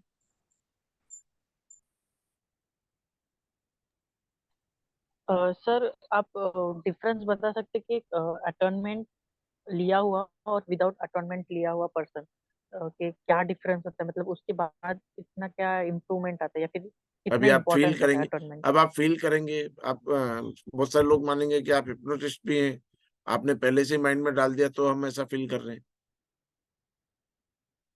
ये डिफरेंस पे कल बात कर सकते हैं। आप एक ऐसा कीजिए, कोई भी एक आदमी फोटो भेज सकता है अपना अटेनमेंट से पहले का और अटेनमेंट के बाद का। मैं आपको डिफरेंस और फोटोग्राफी में दिखा सकता हूँ कितना डिफरेंस आ जाता है। या अटेनमेंट लेते हुए भी किसी और पर्सन को बोल देंगे कि फोटो लेके रखिए, तो आपको मालूम पड़ जाएगा कि अटेनमेंट कैसे हो रहा है और क्या एनर्जी चेंजेस आ रहे होते हैं। वीडियो बनवा लीजिए 2 मिनट का, आपको मालूम पड़ जाएगा। ठीक है, तो एक साइंटिफिक प्रोसेस है, सब चीजें साइंस के साथ अभी चल रही है। ठीक है, तरुण स्टार्ट करें अटेनमेंट, टाइमिंग्स देते हैं उनको। हाँ जी। फिर हमारी क्लासेस भी हैं 8:30 बजे, नेक्स्ट लामा फेरा की क्लासेस भी है। 8:10 पे हम एग्जैक्ट स्टार्ट करेंगे। तब तक आप पानी वानी पी लीजिए और रेस्ट ले लीजिए 2-4 मिनट और अटेनमेंट लीजिए एनर्जीज का। ठीक है, तरुण मैं लीव करूं, उसके बाद इनको तो वो वीडियोस दे दीजिए, लीव ही कर दीजिए ना, आप सब लोग भी लीव कर दीजिए, अब आराम से ट्रीटमेंट लीजिए। आपको वीडियोस आएंगे प्रैक्टिस करने के लिए, आप उनको देख के प्रैक्टिस कीजिए प्लीज। मोहम्मद कैफ जी क्या पूछना चाहते हैं?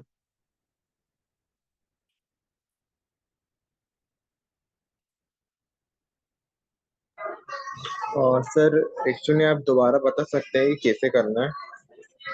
अपने हाथ जोड़ने हैं, अपनी आंखें बंद करनी है, एक चेयर पे बैठना है। अपना पहले म्यूट कीजिए ना, आपके कारण सुनाई नहीं दे रहा। मोहम्मद कैफ जी म्यूट कीजिए अपने। हाँ, अपने हाथ जोड़ने हैं, अपनी आंखें बंद करनी है, लंबे गहरे श्वास लेते हुए फोकस करना है। अपने पूजनीय जितने भी लोग हैं उनको इनवाइट करना है अपने अटेंडमेंट के अंदर, और उनको कॉल करते हुए जो भी फीलिंग्स आपको मिलती हैं उसको फील करना है। हम 8:10 पे स्टार्ट करेंगे। अभी 6-7 मिनट है आपके पास, पानी वानी पीना हो, फ्रेश होना हो, अच्छे से फ्रेश हो जाइए और फिर अपन स्टार्ट करेंगे। रेकी द्वारा जो कुछ प्राप्त करना चाहते हैं अपनी लाइफ में, जो कुछ ट्रांसफॉर्मेशन चाहते हैं, वो वहां पे आस्क करनी है। जो कुछ हो रहा है फील करना है कि क्या फील होता है वहां। ठीक है, गुड नाइट और गुड नाइट। अपन यहाँ से लीव कर रहे हैं, कल मिलेंगे एग्जैक्ट 6 बजे। 6 बजे के टाइम है ना तरुण? हाँ 6 बजे। हाँ जी सर।